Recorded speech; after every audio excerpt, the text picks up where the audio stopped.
Bonjour à tous et bienvenue sur le podcast quasi mensuel de la cellule aujourd'hui avec Valentin T. Valentin T, bonjour. Hello. Théoricien devant l'éternel, tu participes notamment aux courants alternatifs où on peut te retrouver avec toutes tes théories incroyables. Nous sommes également avec Natacha Forel, professeure de français, autrice d'un jeu à paraître, Le Rosaire écarlate. Nous sommes avec Fabien Invine, l'unique, le vrai. Salut. Lui également, non, alors tu n'es pas professeur, tu es enseignant-chercheur, voilà. Et tu as notamment publié Monostatos, Sphinx, La saveur du ciel et Minuit pour toujours, dont nous avons eu l'occasion de parler. Nous sommes également avec Antoine Morgenthaler. Bonjour, bonsoir. Animateur d'Escape Game et lui aussi auteur d'un jeu à paraître. Nous sommes également avec Céline, playtesteuse de l'extrême, ça va la pêche? Bonjour, oui, ça va. Nous avons eu l'occasion de te présenter dans des podcasts précédents et aujourd'hui, c'est vous tous qui allez nous parler d'un nouveau concept qui a été plus ou moins théorisé par les uns les autres, j'imagine, qui émerge de discussions entre vous, qui s'appelle le bac à sable narratif. Céline, Valentin, Céline, qui veut se lancer dans l'explication de ce qu'est le bac à sable narratif. Allez, on passe la parole au théoricien tout de suite. Ouais. Alors le bac à sable narratif, donc déjà le nom est un peu nul.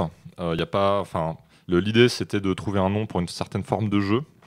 Donc c'est une manière de jouer au jeu de rôle, une manière de préparer des parties. C'est autant une pratique qu'une forme de jeu, on va dire, matérielle, quoi. D'accord, ouais.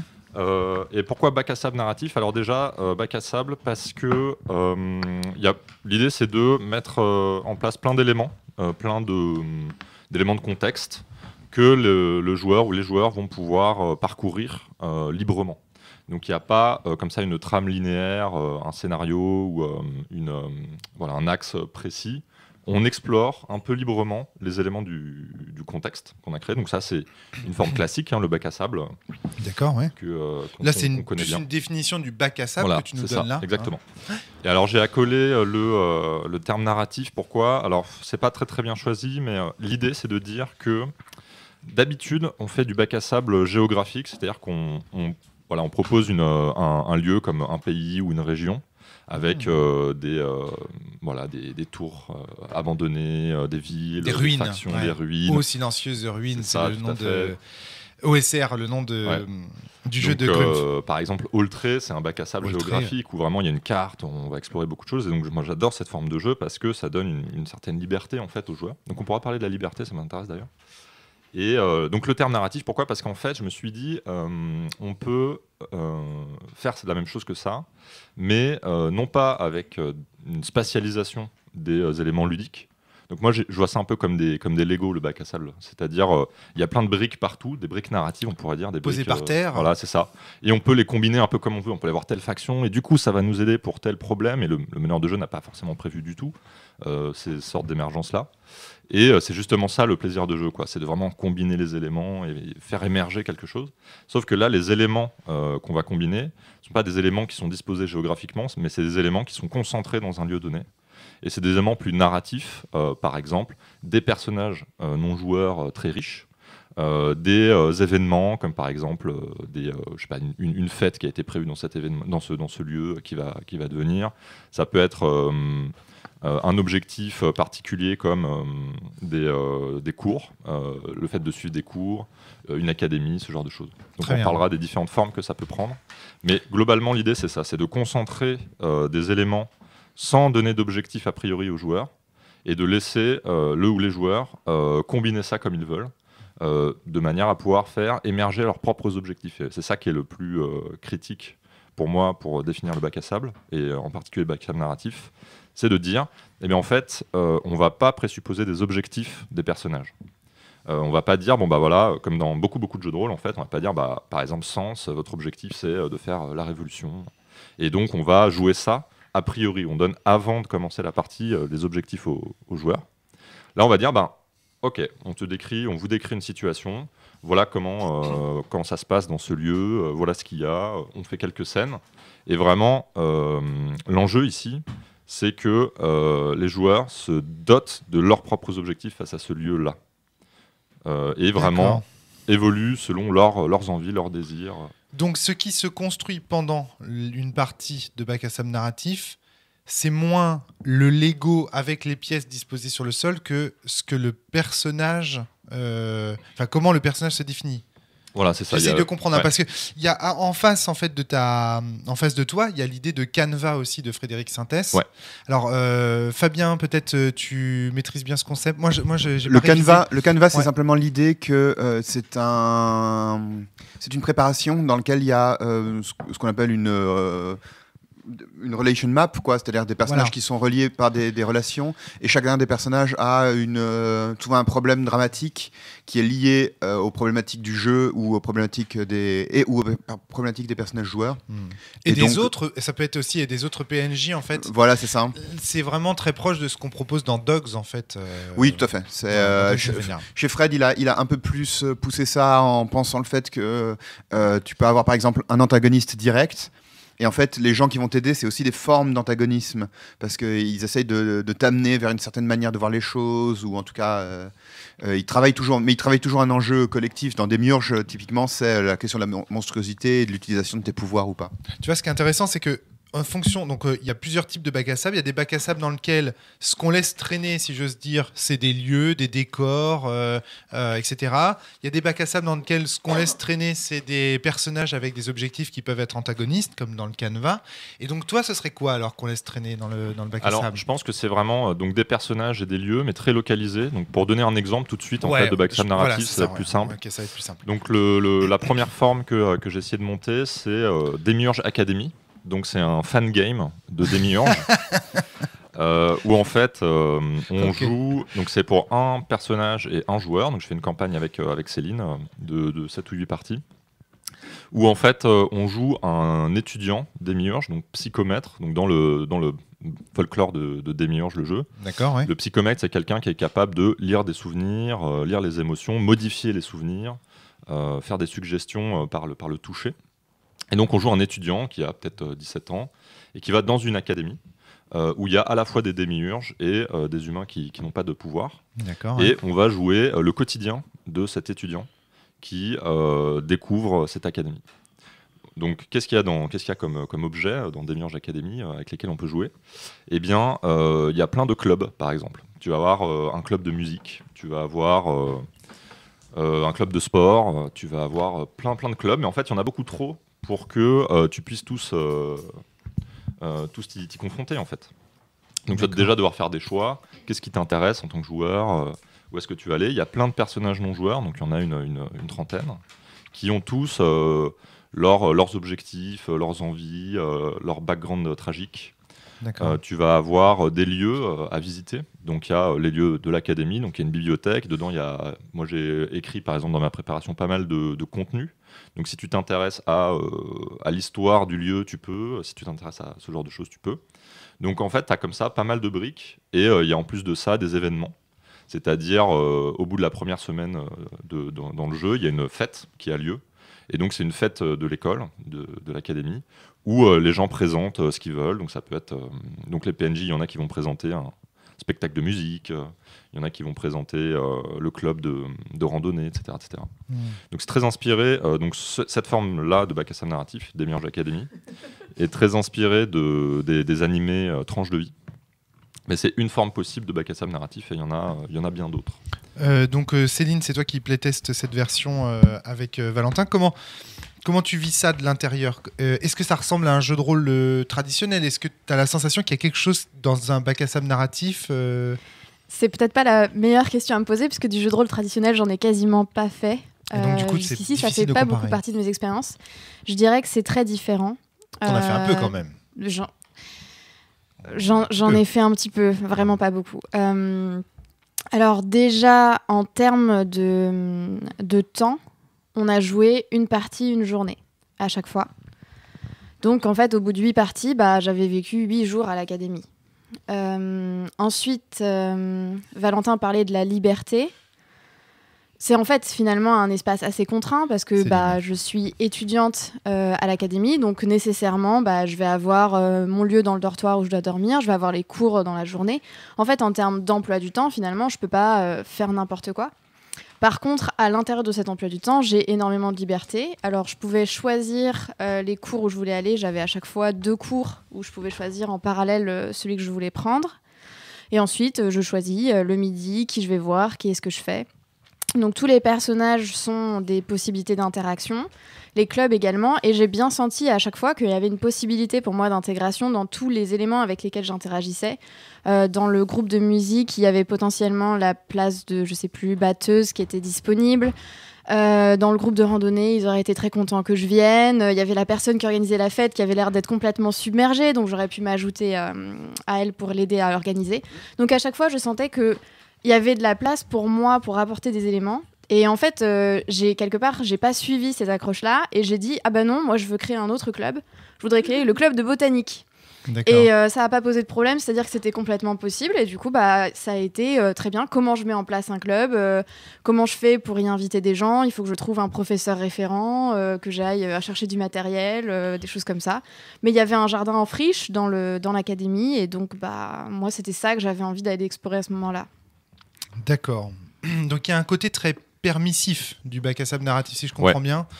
Vraiment, en fait, ça, si tu veux, c'est un peu le résultat d'un fantasme rôliste que j'ai depuis toujours, je pense. C'est, si tu veux, je sais pas si vous avez déjà eu cette sensation, mais souvent dans un scénario de jeu de rôle tradi, on arrive des fois dans des lieux. Des murs invisibles. Et on peut pas tellement l'explorer, ou en tout cas, on joue un peu à la marge. Le quotidien, on joue un peu à la marge, le fait de se lier avec les personnages, ou un peu détourner la linéarité du scénario, quoi, ou de la campagne.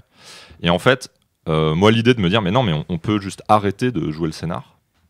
On fait une pause et on fait une pause et en fait, on joue vraiment ce qu'on a envie de faire.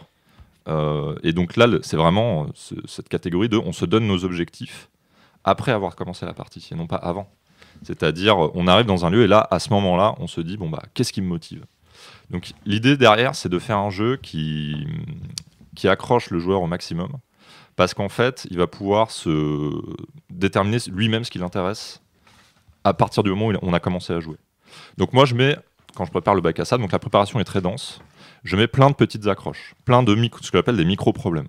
Donc un jardin en friche, un club de musique où il manque quelqu'un. Et ça, il y en a des centaines en fait, des micro-problèmes, des personnages qui sont sympas, mais ils ont des petits problèmes dans la vie, etc., etc., etc. Et finalement, là, l'idée, c'est de me dire, ce que va faire le joueur va le motiver, en fait. Parce qu'il a une liberté il a la liberté de déterminer exactement ce qu'il a envie de faire à l'intérieur de cet espace très riche, en fait. Mais un des points importants, c'est qu'il n'y a jamais d'obligation. C'est-à-dire que si on ne prend pas la place de la batteuse dans le groupe de musique, c'est pas très grave, ils vont s'en sortir, c'est pas un problème. En fait, il n'y a aucun moment où on est forcé d'agir et de suivre ses accroches. C'est vraiment, si elles nous plaisent, on y va. Si elles nous plaisent pas, il y en a tellement plein d'autres. On peut choisir celle qu'on préfère, en fait. Il y a même un moment où, parmi les possibilités, je dis, ça j'aimerais bien aussi. Et quelque part, le choix, ça devient, qu'est-ce que j'ai le plus envie de faire ? Parce qu'il y a plein de choses chouettes. D'accord, ok. Ouais, il y a Céline a dit, il y a cette importance de pouvoir ne pas suivre une des accroches. Ça, je le résume avec une règle qui pour moi est fondamentale du bac à sable narratif, c'est pouvoir se foutre de tout. C'est-à-dire, il n'y a rien de sacré dans le bac à sable narratif, il n'y a pas une trame, il n'y a pas un élément où tu peux, par exemple, un personnage non-joueur vient te voir et te dit ouais, ça va pas en ce moment, tu peux t'en foutre et aller faire autre chose en fait. D'accord. Et vraiment, l'idée, c'est d'avoir une forme de liberté. Rien n'est important et donc quelque part tout l'est, quoi. Enfin, tout pourrait l'être. Tout pourrait l'être. Et c'est vraiment pas au meneur de jeu de le définir. Donc ça, c'est vraiment ce qui est fondamental en bac à sable narratif. Mais en fait, ça implique énormément de techniques de design derrière. C'est-à-dire que c'est pas trivial de designer un bac à sable narratif. Ouais, voilà. Parce que moi, c'est un peu la question qui vient. Je me dis, ok, c'est pas du grand art. Je veux dire, en gros, tu t'improvises un truc et puis tu te dis, fais ce que tu veux, quoi. Et en fait, non. Si tu... Parce qu'en gros, toi, en tant que MJ, t'es le gros feignant, en fait, et puis t'attends que ton joueur soit créatif. Et puis, en fait, tu fais rien. Si seulement. Ouais, voilà. Donc, c'est un peu l'impression que ça me donne de l'extérieur, là, pour l'instant. Puis j'ai une batterie de questions aussi qui arrive. Ouais, ça marche. Alors, j'ajoute quand même un point, c'est que... J'attends que tu finisses ta définition. L'idée aussi derrière le bac à sable narratif, c'était de mobiliser un petit peu tous mes travaux récents théoriques sur plein de trucs, notamment la convergence. Donc la convergence, on en a parlé dans un podcast avec Mathieu Mine, que je salue d'ailleurs au passage. Et l'idée de la convergence, c'est de dire, en fait, c'est vraiment une théorie de l'immersion. C'est de dire, si jamais on permet au joueur d'être très lié à son personnage, il va être beaucoup plus immergé dans la partie.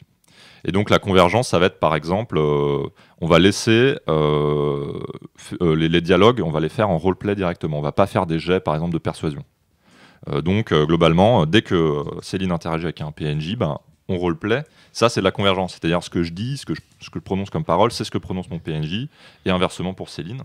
Et donc ça ancre. Et donc ça, c'est un truc rôliste classique. Hein, c'est pas révolutionnaire. Hein. Mais l'idée derrière le backstab narratif, c'est de mettre le plus de convergence possible. D'accord. C'est une radicalisation de ce principe. Et le concept le plus important pour moi, c'est qu'en fait, d'habitude, les objectifs sont pas convergents. C'est-à-dire, en fait, on donne des objectifs a priori, et on fait comme si, on va se raconter que c'est l'objectif de mon personnage, mais en fait, le joueur n'a pas forcément cet objectif-là. Peut-être qu'il est là pour s'amuser, pour passer un bon moment, etc. Mais sauver le monde, en fait, au fond, il s'en fout. Donc l'idée, voilà, c'était de placer le plus de convergence possible, et ça m'a amené derrière à virer toute la mécanique de jeu. C'est-à-dire, dans Demiurge Academy, il n'y a pas de système mécanique. Il y a 0 dé, il y a 0 jeton. De temps en temps, on jette un dé pour... Céline sourit. On jette un dé pour, par exemple, est-ce que... mais c'est anecdotique, c'est totalement anecdotique et on pourrait totalement s'en passer.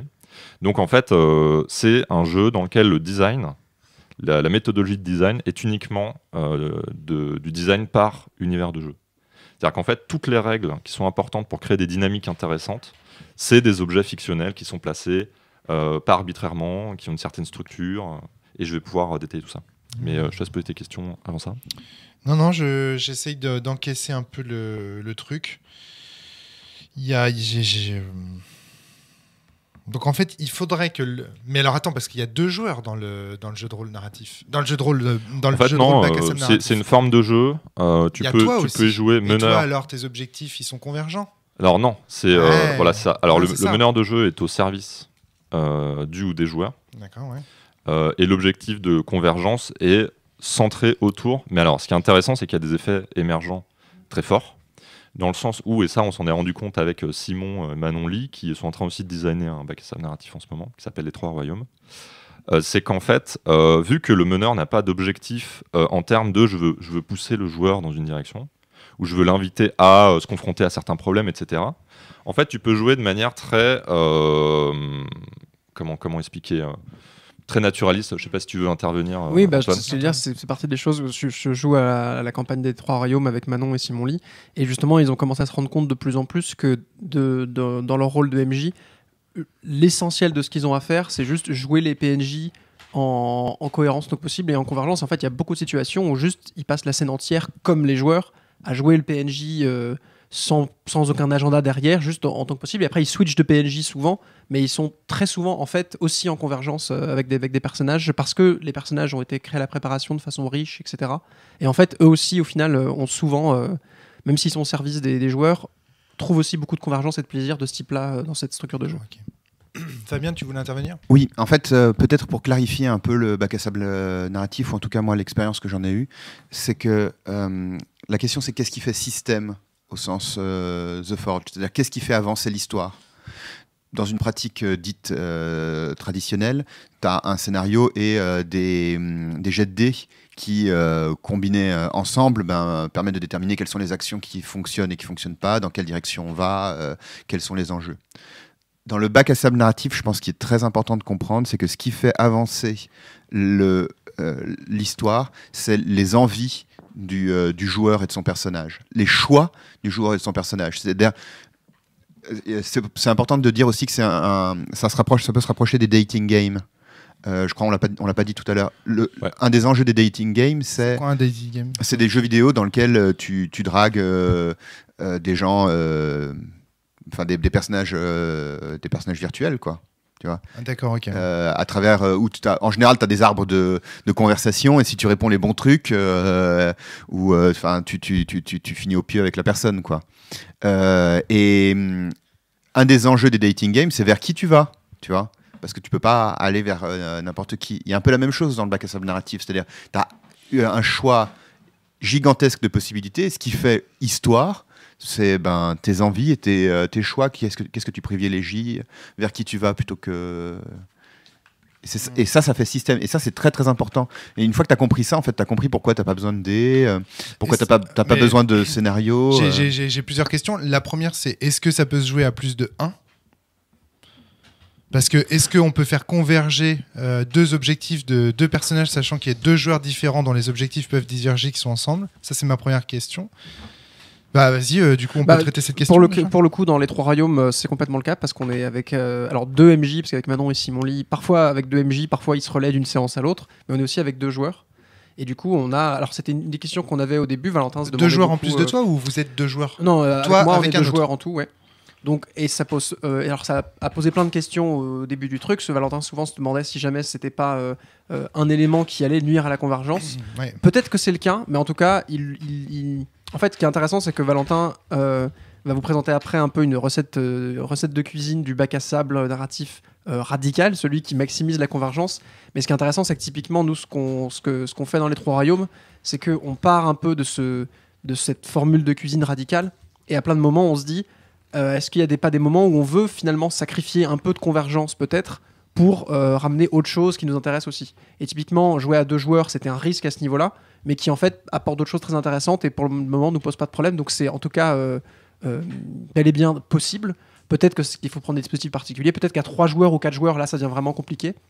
Peut-être qu'il faut faire des compromis aussi pour que les 2 personnages aient des objectifs qui soient convergents. Oui. Pour le cas, typiquement, dans notre campagne, les personnages des 2 joueurs, on est frères et sœurs, on est arrivés en même temps dans le lieu, et du coup, on a un rapport vraiment unique qu'on a avec aucun autre PNJ, et ça nous permet vraiment d'avoir un intérêt à cette relation-là qu'on n'aurait pas ailleurs, et donc d'avoir envie de l'explorer sincèrement, et pas de se dire « Ah, c'est l'autre PJ, donc il faut que je fasse semblant d'avoir envie d'eux », et là, ça ruine le... D'accord, ok. Alors j'ai envie de te poser une dernière question un peu théorique avant que tu te lances dans l'exposition des règles. Enfin, j'ai l'impression, mais je peux me tromper, que donc on a plusieurs types de bacs à sable. On l'a dit tout à l'heure, on a les bacs à sable qui laissent des lieux en fait, des lieux à explorer. On a des bacs à sable qui laissent un peu des personnages ou des problématiques existentielles de personnages à explorer, avec le canevas de Frédéric Sintès.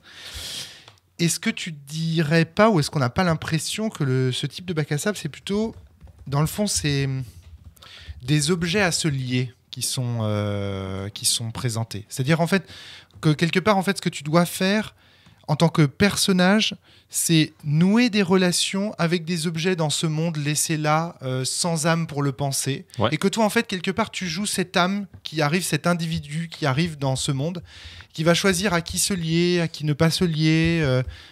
Qui va explorer comme ça en fait dire tiens ce groupe de botanistes là il m'intéresse pas, mais enfin ce groupe d'échecs pardon il n'intéresse pas, mais moi je vais plutôt me lier à telle personne pour faire mon propre groupe de botanique, etc. Pour moi ça se passe en 2 étapes, mais c'est tout à fait exact. La première étape c'est effectivement de se lier à des objets fictionnels, de choisir ce avec quoi tu te lies.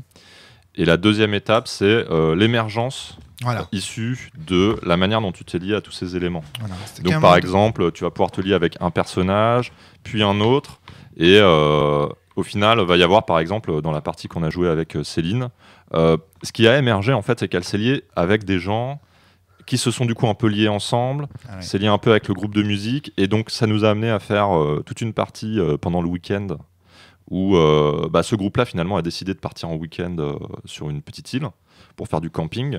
Et à l'intérieur de ça, il y avait plein d'enjeux relationnels, et c'est très roue libre, quoi. Moi, j'improvise et je joue de manière très logique. Je me dis, qu'est-ce qu'il est logique qui se passe ici et maintenant ?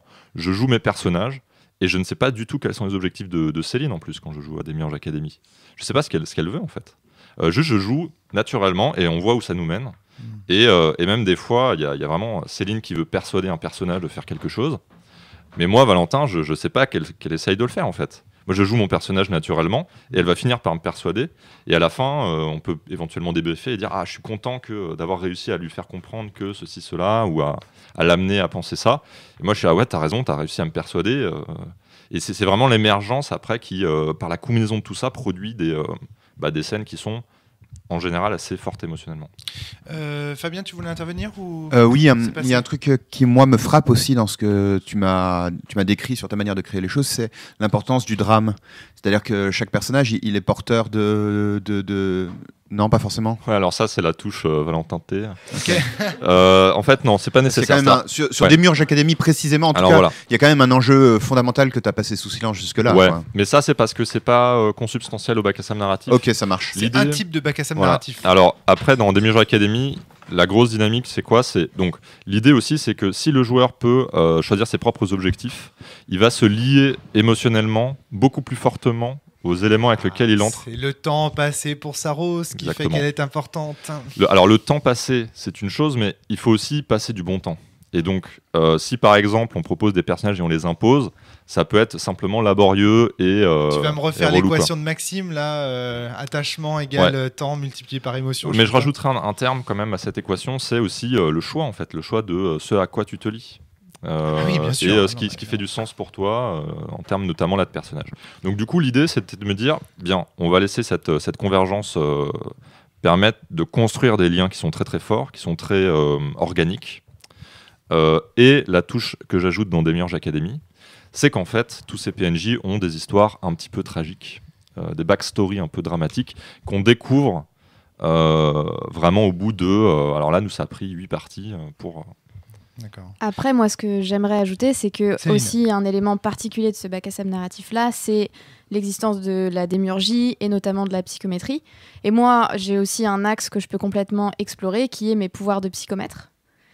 Et c'est aussi un moyen, en fait, d'en apprendre sur les autres personnages non-joueurs, puisque potentiellement, je peux aussi aller fouiller dans leur esprit, être en connexion avec leurs émotions, modifier leurs souvenirs. Et il y a aussi...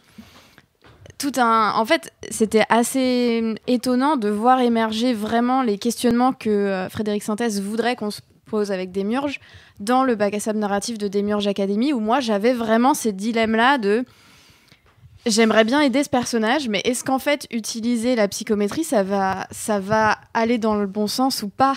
Et Alors attends, ça veut dire que Céline a des pouvoirs de psychométrie dans la réalité ? Parce que ça converge plus du tout là. Alors bien sûr, mais de toute manière... Ou alors il faut me le dire parce que... C'est-à-dire que je vais lui oublier ça s'il te plaît Céline, tu veux bien ? Je vais pas avoir le même rapport à Céline si tu veux. Ouais, l'enjeu vraiment c'est de... en fait ça peut être très convergent dans le sens où... dans ce cas, c'est juste qu'il va m'informer en fait des choses auxquelles j'aurais pas... Soit on a cette conversation et j'ai pas accès aux émotions, soit on décide qu'à un moment j'utilise la psychométrie et là il me transmet les émotions que ressentent les personnages, les souvenirs auxquels j'ai accès et juste les éléments auxquels j'ai accès. Est-ce que tu as la sensation un peu de tricher et donc du coup de faire un peu le mal lorsque tu fais ça ? Alors c'était pas tellement la sensation de tricher, plus que la sensation de pouvoir faire beaucoup de mal aux personnages auxquels je m'étais déjà liée. Un des exemples, par exemple, c'est un des personnages qui est amnésique, c'est-à-dire on lui a fait oublier des choses dans le passé.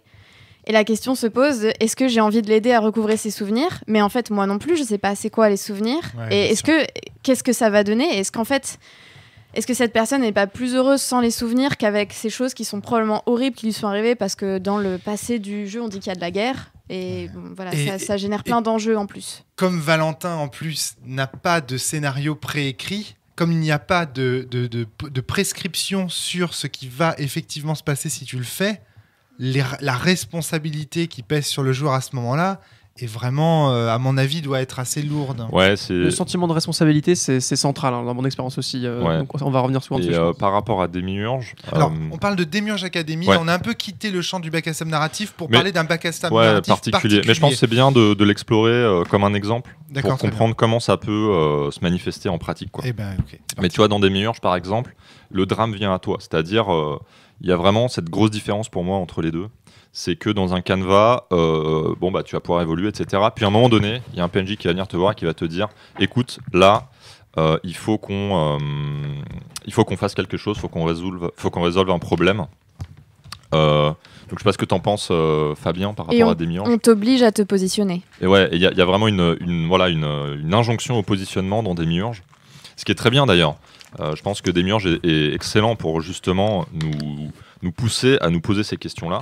Le bac à sable narratif si tu t'en fous de la psychométrie, et c'est possible, et bah, ces enjeux n'émergeront pas. On revient à ce qu'on disait tout à l'heure, ce que disait précisément Céline tout à l'heure, je crois, c'est qu'il n'y a pas de punition en fait pour ne pas agir. Tu peux, si tu veux, juste passer du temps à respirer l'air du temps, attendre, contempler les bâtiments, raconter comment tu te promènes. Mais dans Démiurge, moi je me souviens que l'inaction est une action. Et qu'en un sens, ne pas faire quelque chose est une action. C'est-à-dire oui, d'accord, mais enfin, choisir ou ne pas choisir, c'est aussi faire un acte. On dit la même chose. C'est-à-dire que dans Démiurge, si tu n'agis pas, ça a des conséquences graves. Exactement. Mais moi, ça me plaisait. Quoi que tu fasses, ça a des conséquences graves. Exactement. Et moi, c'est ça qui me plaisait Enfin, qui me plaisait. Non, justement, qui ne me plaisait pas et qui en faisait pour moi un excellent jeu. C'est-à-dire que du coup, on se sentait prisonnier en fait d'une espèce de... Et je trouve que ce que dit Démiurge, du coup, est fort. Alors que dans le bac à sable narratif, si on peut juste s'en foutre, Et Démiurge, c'est violent. Violent au sens premier du terme. On va se bastonner. Ouais, ça fait mal. Alors, je dis pas que le bac à sable narratif, ça peut pas être violent à sa manière, mais c'est pas du tout la même type de violence, quoi. D'accord. Donc voilà. Donc c'est juste pour dire que le propos des deux jeux est vraiment très très différent apparemment, parce que dans le bac à sable narratif, l'inaction n'est pas punie, si j'ose dire, ou n'est pas tout en le propos des deux jeux est très différent, tout en se déroulant grosso modo dans le même univers d'ailleurs. Exactement. Manière de rappeler que c'est pas l'univers qui fait le jeu. Voilà, tout à fait. Est-ce que vous voulez revenir un peu encore sur le Démiurge Je prendrais peut-être comme exemple Démiurge Academy pour illustrer par la suite. Ouais. Ok. Tu vois, j'avais justement une question par rapport au bac à sable narratif. Dans la manière dont tu l'avais présenté, je voulais te poser la question de savoir si c'était un jeu qui n'avait pas de contrat social. Ah si. Voilà. Alors. Antoine, je te laisse peut-être en parler. Parce que j'ai l'impression... Oui, c'est vrai. En fait, c'est... Oui, il y a un contrat social assez explicite pour moi parce que c'est assez important que les joueurs connaissent le but, connaissent le fonctionnement, connaissent les éléments de design dont Valentin va parler après. Ouais. Moi, pour le coup, c'est vrai que le fait d'avoir discuté du jeu avec Valentin avant, de ce mode de jeu, et d'avoir un peu exploré pour le coup, son canevas de design du bac à sable typique, ça m'a vachement aidé à savoir ce que ça attendait de moi en tant que joueur, d'un point de vue contrat social, de me dire, toi en tant que joueur, tu es là pour être dans telle démarche, et ça m'a vraiment beaucoup aidé dans les Trois Royaumes à rapidement comprendre ce qu'il fallait que je fasse pour aider le jeu à bien tourner, etc. Donc c'est vraiment pas un système dans lequel le joueur arrive sans savoir ce qu'on attend de lui. Le contrat social, pour moi, est assez clair, et c'est fondateur du bon fonctionnement du jeu. Parce que c'est vrai qu'on peut toujours prendre le risque dans ces cas-là d'avoir quelqu'un qui arrive en fait avec sa pratique du jeu de rôle et qui se dise tiens mais il y a quelque chose à creuser donc je vais fouiller, puis en fait qui fasse absolument pas. Il est où le scénar, je le vois pas. Voilà, c'est ça exactement. Voilà, c'est ça. Donc du coup le contrat social, justement tu vas nous en parler en fait là. Alors là ce que je vais décrire après, c'est comment créer un bac à sable narratif fonctionnel, et en fait il y a des tonnes de choix de design qui sont très importants. D'accord, ouais. Mais en termes de contrat social, pour moi, l'idée principale, c'est de se dire, c'est le joueur qui est moteur de l'avancement des enjeux. C'est lui-même qui se crée ses propres objectifs. Donc il n'y aura aucun panneau indicateur qui lui dira ceci est intéressant. Donc il y a plein de choses, c'est foisonnant, mais il n'y a jamais rien où c'est clairement montré ou signifié par le meneur, ceci est intéressant. Mais en fait, si tu es joueur tradis, ce que tu vas faire, c'est attendre. Ouais, tu vas être là, tu vas attendre, tu vas attendre le panneau, quoi. Voilà, c'est ça. Tu vas. Mais en fait, il est où le panneau pour que je puisse tomber dedans? C'est ça. Le jeu est déjà là, en fait. C'est-à-dire, non, mais en fait, vas-y, interagis, fais ce que tu veux. En fait, la position sociale du personnage est capitale dans le bac à sable narratif. C'est-à-dire, en fait, tu n'es pas un aventurier qui n'a pas d'enjeu, qui n'est personne en fait, et qui attend qu'on lui dise quoi faire. Tu vas être intégré dans une structure sociale. Donc par exemple, dans le bac à sable narratif de Démiurge Academy, c'est tu es un étudiant et tu as potentiellement plein de choses à y faire. Prendre des cours, aller dans des clubs, ce genre de choses. Et si je me trompe pas, quelque chose qui est commun à tous les bacs à sable narratifs, en tout cas que j'ai vu jusqu'ici, c'est que tu es toujours nouvel arrivant. Donc à chaque fois, tu découvres le lieu, tu découvres les gens, tu découvres l'espace dans lequel tu vas jouer.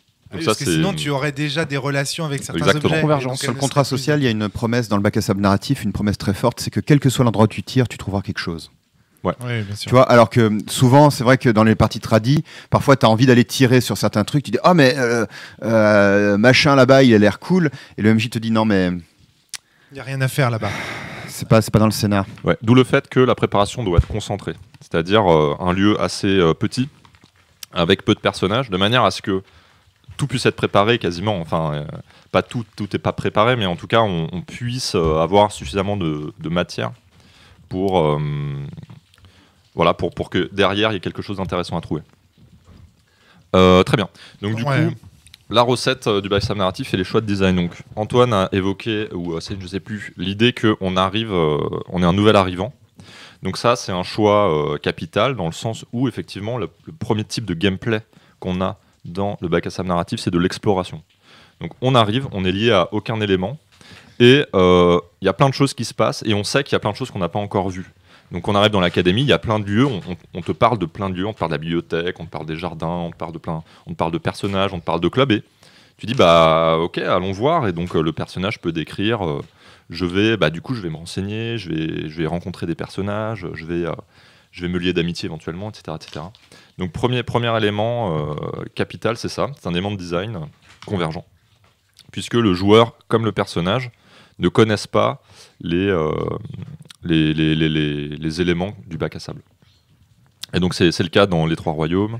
Complètement. Dans les Trois Royaumes, Ouais. pour expliquer un petit peu rapidement l'idée, alors pour le coup, nos personnages, comme on est deux joueurs, on les a créés ensemble, on a établi un lien de frères et sœurs, et la seule chose qui était établie, c'est que, alors ça se passe dans la Chine,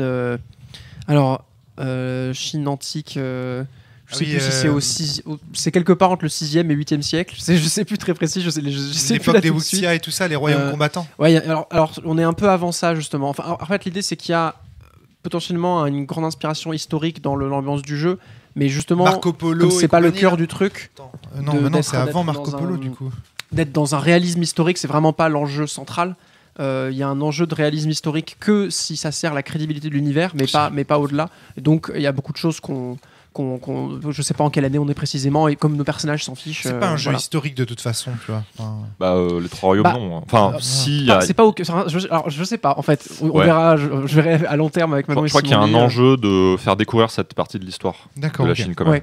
Mais, Bon. mais quand même de l'explorer dans la liberté d'un background narratif et pas être en mode bouquin d'histoire ou truc comme ça. Enfin, bon. D'accord.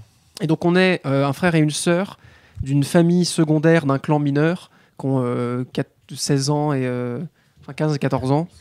Je sais plus. Oui, on n'est pas des gens très importants, mais quand même c'est important d'être pas non plus de pouvoir voyager, d'avoir une famille, d'avoir des liens pour avoir un peu de poids, un minimum dans ce monde. Et donc on est envoyé en Erasmus de la Chine antique dans une autre famille, en mode bon bah voilà, vous êtes ado, allez dans un autre clan majeur pour tisser des liens. Donc c'est à la fois un voyage un peu initiatique, créer des liens politiques entre des familles, voilà quoi, tout simplement. On est envoyé dans un fort sur les frontières, dans une zone de paix, mais quand même un fort militaire. Et en fait, assez rapidement, on se rend compte que bon voilà, il y a eu un accord avec nos parents, il y a un intendant local qui a géré le truc pour nous amener sur place pour qu'on vive des choses.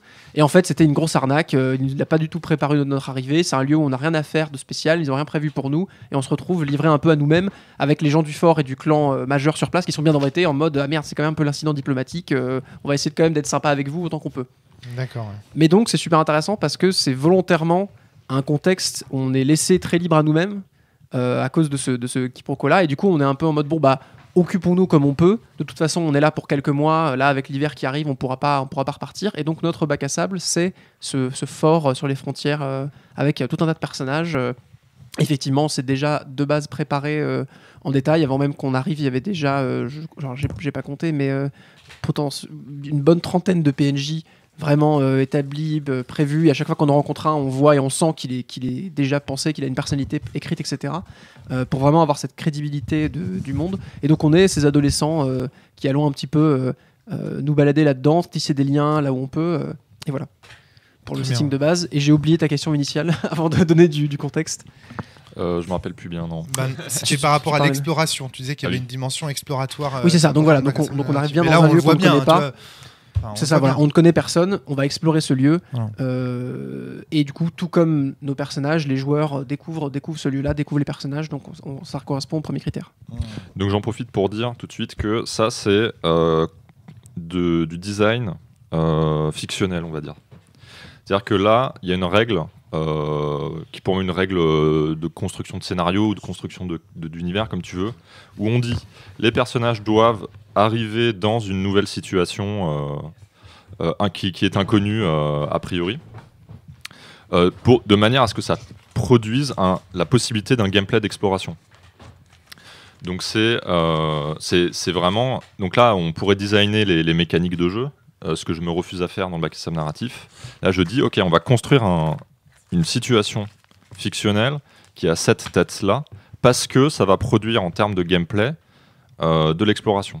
Donc là, on commence à voir comment est-ce qu'on design un univers pour produire des dynamiques de jeu particulières. D'accord, ouais. C'est comme les... Pardon, excuse-moi. Non, un contre-exemple qu'on avait vu, puisque Valentin et moi, on a fait juste une première partie des Trois Royaumes, c'est que quand on a joué, Simon et Manon-Lie nous avaient donné le plan du fort. En fait, on le voyait, nous, joueurs, et on s'est rendu compte que c'était vraiment pas bon pour le jeu, parce qu'en fait, on n'avait aucun intérêt à se balader dans les rues, on avait le plan devant les yeux, on savait très bien où étaient les différents éléments du fort. Et si je me trompe pas, je pense que ça a été changé. Voilà. Alors, plus subtilement, on n'avait pas le plan du fort immédiatement sous les yeux. À la fin de la première journée, quand on a commencé un peu à se repérer les lieux, on avait le plan, mais on n'avait pas la légende. Et donc, en fait, on avait un plan géant avec littéralement des points d'interrogation partout. Et souvent, quand on revient à un moment donné où on a un peu de temps, on ne sait pas quoi faire, on va dire, bah tiens, le bâtiment 21 là-bas, j'ai toujours le point d'interrogation, je vais aller voir ce que c'est. Et un peu plus tard, on dit, bah voilà, tu as vu le point 21, c'est l'entrepôt pour les stocks de menuiserie, donc on peut noter. Et donc là, on explore littéralement, géographiquement, mais ça amène toujours des rencontres avec des PNJ, les différents éléments du lieu, comme ça. Pour revenir à ce que tu disais en termes de design fictionnel, on retrouve ça, c'est un peu comparable au GN, à la Murder Party, dans lequel il faut souvent que ce soit un huis clos pour que ça fonctionne. Voilà, ça, là, c'est pareil. Là, tu nous dis, il faut que ce soit un personnage qui débarque justement avec la tête blanche, si j'ose dire, ou qui arrive dans un lieu nouveau à explorer, où tout est en friche et à découvrir justement. Mais en plus, ça peut être issu d'univers très variés. Donc, par exemple, on a parlé de Mirage Academy, on a parlé des Trois Royaumes. On voit bien. Rien que là, on a bien vu, quoi. Il y a un jeu de Fabien qui s'appelle. Tu veux qu'on peut en parler si tu veux un petit peu? Ouais, avec plaisir. La cour des elfes. On avait fait quoi, deux parties. Donc j'étais joueur et meneur, Fabien meneur. En fait, c'est un très vieux projet pour moi de jouer à la cour des elfes. Et au fil des années, j'ai produit plein de textes. J'ai fait plusieurs versions, pour le jeu. Dont une version qui était assez stable, mais qui produisait des relations hyper toxiques, de manipulation, et qui était absolument infect. C'est pas du tout. Moi, je voulais parler de plaisir et de gens qui étaient heureux. Et ça n'allait pas, quoi. Les gens heureux n'ont pas d'histoire. Dit Natacha. Dit Natacha, bien sûr. Et en fait, là, j'avais saisi un peu l'opportunité au vol en refondant ce que j'avais fait dans une préparation version bac à sable narratif, où tu joues un jeune aristocrate qui arrive, et puis c'est L5R mais en bien, tu vois, c'est-à-dire que tu as des familles avec des clans, t'as pas le crypto orientalisme d'L5R. Mais à côté de ça, t'as des maisons avec chacune un peu leur manière de faire, tu vois. À la dune. Voilà, exactement. Et les persos qui sont dedans, t'arrives dans un lieu qui s'appelle Château Miroir, où en fait c'était tous les jeunes de la cour arrivent là-dedans, et avant d'aller au vrai truc, ils passent 1 ou 2 ans là-dedans, histoire de se connaître, de se rencontrer. C'est HEC ou l'ENA, quoi. Oui. L'ENA Academy, l'ENA Démiurge Academy. Alors c'est sûr qu'un truc qui fait que j'ai fini par abandonner le projet, c'est que dès que tu joues des aristocrates, tu dois te poser la question de comment ce style de vie est-il soutenu. Et alors les elfes, tu peux cheater en disant oui, mais c'est de la magie, des machins comme ça. Mais en réalité, même comme ça m'intéressait pas. J'avais toujours envie de placer la question des êtres humains. C'était des elfes certains d'entre eux mangeaient de l'être êtres humains aussi, tu vois. Enfin, donc, en tout cas, exploiter leur force de travail. Exactement. Donc, des esclaves. Donc, au bout d'un moment, j'ai fini par. Enfin, c'est une des nombreuses raisons qui ont fait que finalement le projet, j'ai pas mis autant d'énergie que j'aurais pu. Mais c'était assez cool. Il y avait. Je te laisse raconter parce que en fait, c'est plus Valentin qui avait trouvé des trucs cool que moi dans le jeu. Moi, c'était vraiment très très bien. Il y a tout cet enjeu de comment est-ce que je me positionne, sachant que je viens d'une certaine famille. Est-ce que je joue le jeu politique, par exemple. Je pouvais choisir de me foutre du jeu politique ou d'aller là-dedans. Donc je suis un petit peu allé dans essayer de placer mes billes en termes de politique. Puis je me suis très vite lié à pas mal de PNJ. Et donc il y a comme ça toute une exploration de oui, tel PNJ, il a l'air d'être issu d'une famille un peu plus modeste. Mais en même temps, il a l'air d'avoir des casseroles. Donc j'ai envie d'en savoir un peu plus, etc. quoi.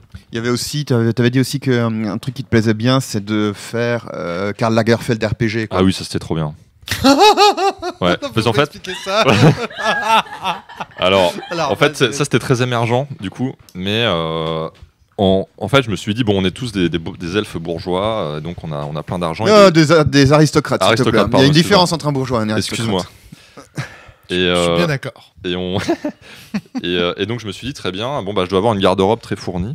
Et donc 3 ou 4 fois par jour pendant notre partie, je changeais de fringue. Mon personnage changeait de fringue donc. Et je me disais qu'est-ce que je pourrais prendre ? Je pense que je vais prendre une tenue noire avec des dorures, quelque chose de sobre, mais en même temps chic, de manière à signifier des choses aux autres personnages. Signifier, ou alors j'ai envie de prendre une tenue en lin entièrement beige, beaucoup plus relax, j'ai envie de me promener sur la plage. Et donc il y avait comme ça, je choisissais mes habits. Ça, c'était vraiment un espace de créativité très très grand. Son elfe avait des cordes de cerf aussi, donc il jouait tout un tas de trucs sur est-ce que je mets des bijoux dedans, est-ce que je les teinte, est-ce que tu vois, enfin, il y a tout un truc sur les. Mais il n'y avait pas ça dans le jeu de base, enfin dans le. Oui, tout à fait dans le jeu. Dans le jeu de base, c'était un vieux truc où on pouvait s'habiller différemment. Mais parce qu'en fait, dans une cour, la façon dont tu t'habilles transmet quelque chose. Ça, je me souviens très très bien de ce truc. J'avais déjà joué à Karl Lagerfeld RPG du coup. On s'habillait. Il y avait un truc aussi qui était très cool, c'était les duels à l'épée, parce qu'en fait c'est des aristocrates, donc c'est des aristocrates et pas des bourgeois, donc ils sont obligés de se montrer qu'ils sont capables de violence. Tout à fait. Mais en même temps, précisément, tout le process de civilisation des cours européennes se retrouve dans le fait que tu es obligé d'avoir de la violence, mais tu peux pas tuer l'autre. Ou alors si tu le tues ou si tu le blesses, il faut avoir d'excellentes raisons. Et là en plus ils venaient juste de se rencontrer, donc ils se battaient un peu pour se connaître, quoi. Et c'était assez chouette de dire en fait tu vois, Valentin disait j'essaie de me battre pour lui montrer tel truc, tu vois. Et l'autre, moi je répondais ok, il se bat en déployant seulement une petite partie des techniques qu'il fait, parce que ou bien au contraire il se bat contre toi et tu vois qu'il est complètement débordé. Alors et après ça, en fait sur les duels, c'était vraiment intéressant comme manière de gérer les combats, parce que ça signifiait beaucoup sur la relation. Par exemple, sur l'exemple de... on l'a pas eu, mais c'est quelque chose qui aurait pu se passer. Si je dis... il se bat et tu sens qu'il est débordé, que tu es plus fort que lui, ça ouvre des possibilités, tu vois, parce que tu peux l'humilier et montrer à tous que tu es le plus fort, mais tu montres aussi que tu es un gros salaud. Tu peux le laisser gagner, mais peut-être qu'il se fasse sentir un peu humilié. Tu peux essayer de lui apprendre des trucs, mais il faut pas... Enfin, tu vois, et donc... Dans le Val 2, il y a un moment donné où il y a un combat à l'épée qui pourrait être pris comme un acte sexuel quasiment entre Hélios et Antares. Et donc c'est un truc que j'avais déjà fantasmé, moi, ça, le coup du duel à l'épée qui en fait symbolise soit un acte sexuel, soit une rencontre, soit effectivement un partenariat prononcé. Se battre ensemble, ça c'est pour un fan de la lutte gréco-romaine comme moi, c'est tellement signifiant. Se battre ensemble, c'est s'aimer, quoi. Enfin, et donc il y avait en fait moi comme MJ je déterminais la force du personnage par rapport à celui de Valentin, qui me disait Valentin je sais me battre, je suis un bon duelliste, mais voilà, donc je me disais lui il est plus fort, lui il est moins fort, lui il est très fort mais il veut pas le montrer et tout. Et donc en fait à partir de là je pouvais dire, en fait si on avait dû résoudre en un jet de dés, tu vois, qui gagne le truc, enfin si on doit le modéliser comme ça, c'est moi qui décidais ce qui se passait, mais en réalité c'est pas tellement ça qui était important. Ce qui était important, c'est plutôt, enfin ça la question de qui est le plus fort, c'est simplement une contrainte qui vient dans le jeu et à partir de laquelle il faut construire des choses. Tu vois. Ça, c'est un truc que j'avais récupéré de Ambre, de Eric Vucic. Alors attends, juste c'est bizarre parce que ça vient contredire quand même le bac à sable narrative. Parce que ça a fait une contrainte qui arrive en amont. Du coup, on sait qui va gagner quelque part. Ben oui, mais la question, c'est pas tellement qui va gagner. La question, c'est plutôt qu'est-ce que ça signifie pour eux. Ok.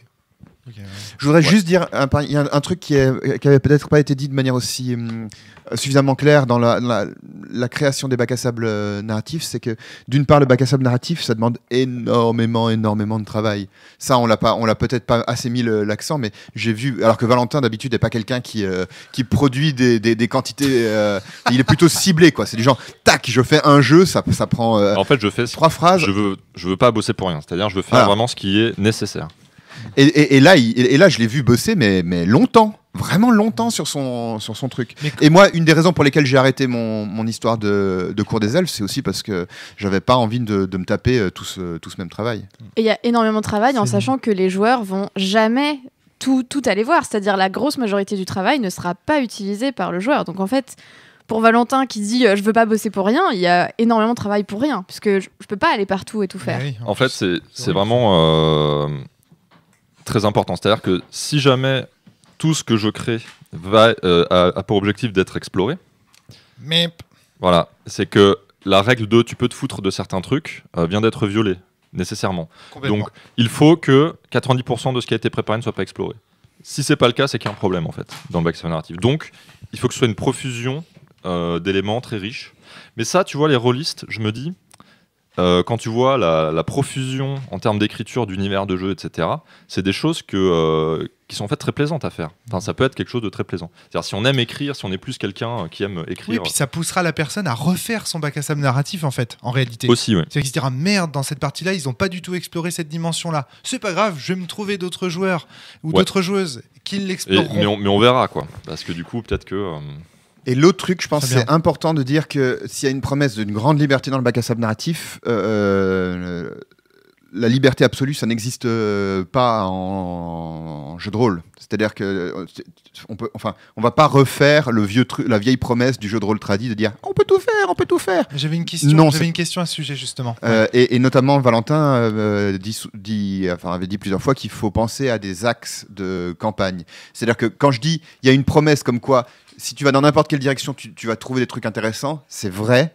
Mais c'est pas absolu non plus. C'est-à-dire qu'il y a des fois où tu vas tirer sur des trucs et tu vas bien sentir que le MJ derrière il va te dire tu vois, il va un peu improviser, donc il va t'accompagner, il va prendre au sérieux tes envies, mais en même temps typiquement tu vois, si dans Déduction Academy sur l'histoire de la botanique, tout à l'heure ça c'était un bon exemple, et c'était pas quelque chose que Valentin avait absolument préparé. Donc absolument, ouais, c'est vrai. Il n'avait pas préparé le fait que je puisse vouloir créer un club, mais ça s'est fait sur le tas. Et du coup, ça a été très bien. Quelles sont les étapes pour créer un club ? Qu'est-ce qu'il est logique de faire ? Et on est parti là-dessus.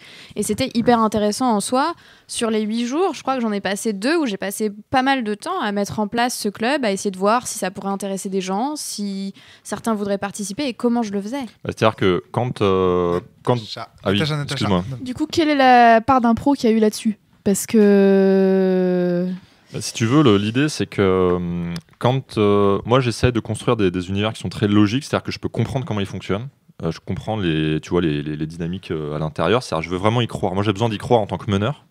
Comment fonctionne cette société, on pourrait dire, pour pouvoir du coup improviser en me fondant sur la logique interne de cette fiction.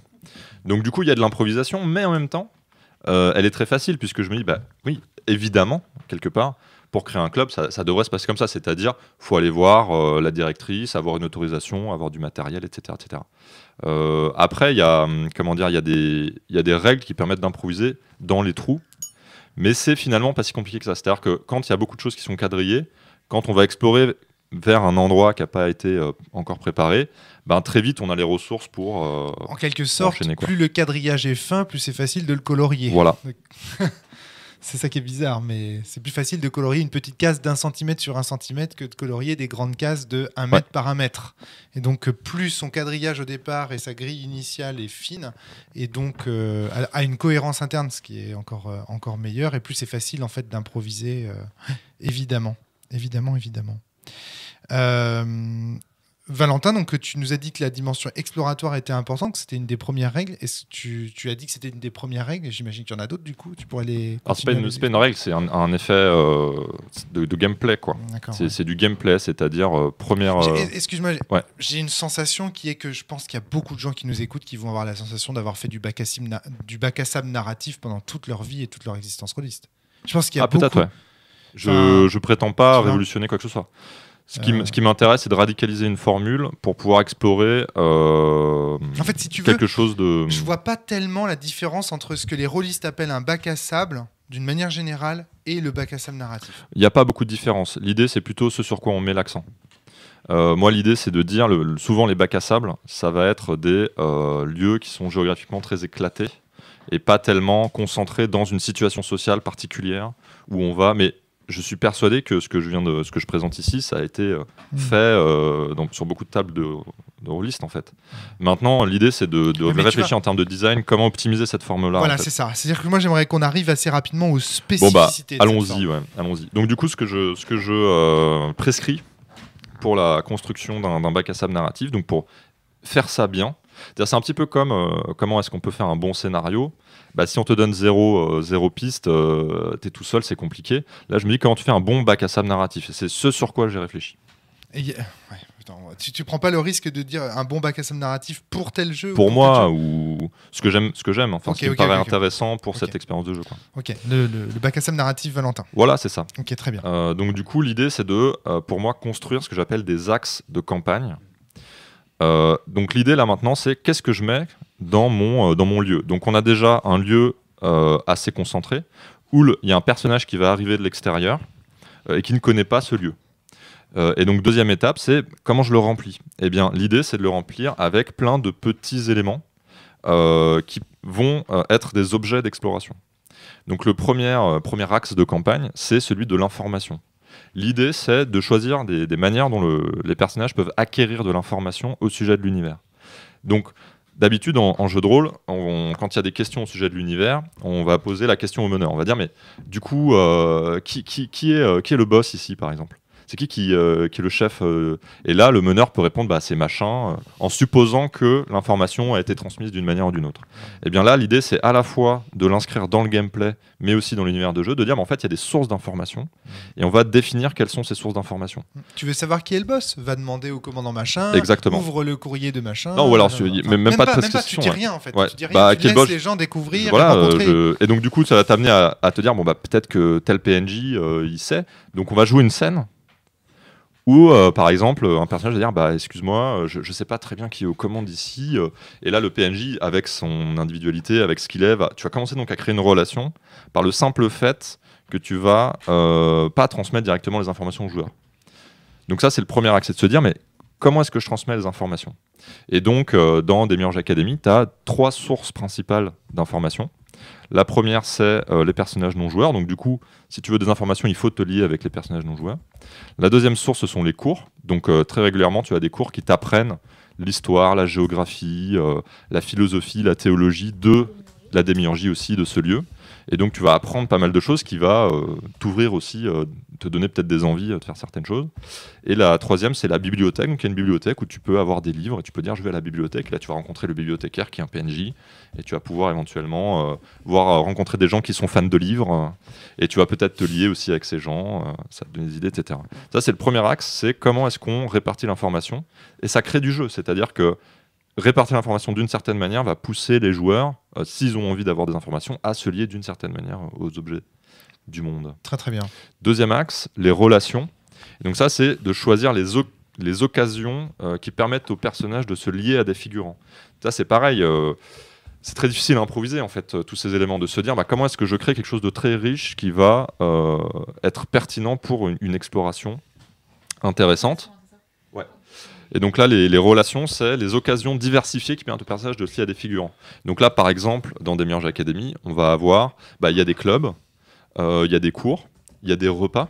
Et donc, avec Céline, il y avait cette question souvent, c'est, tu arrives dans la cantine et tu vois telle et telle personne.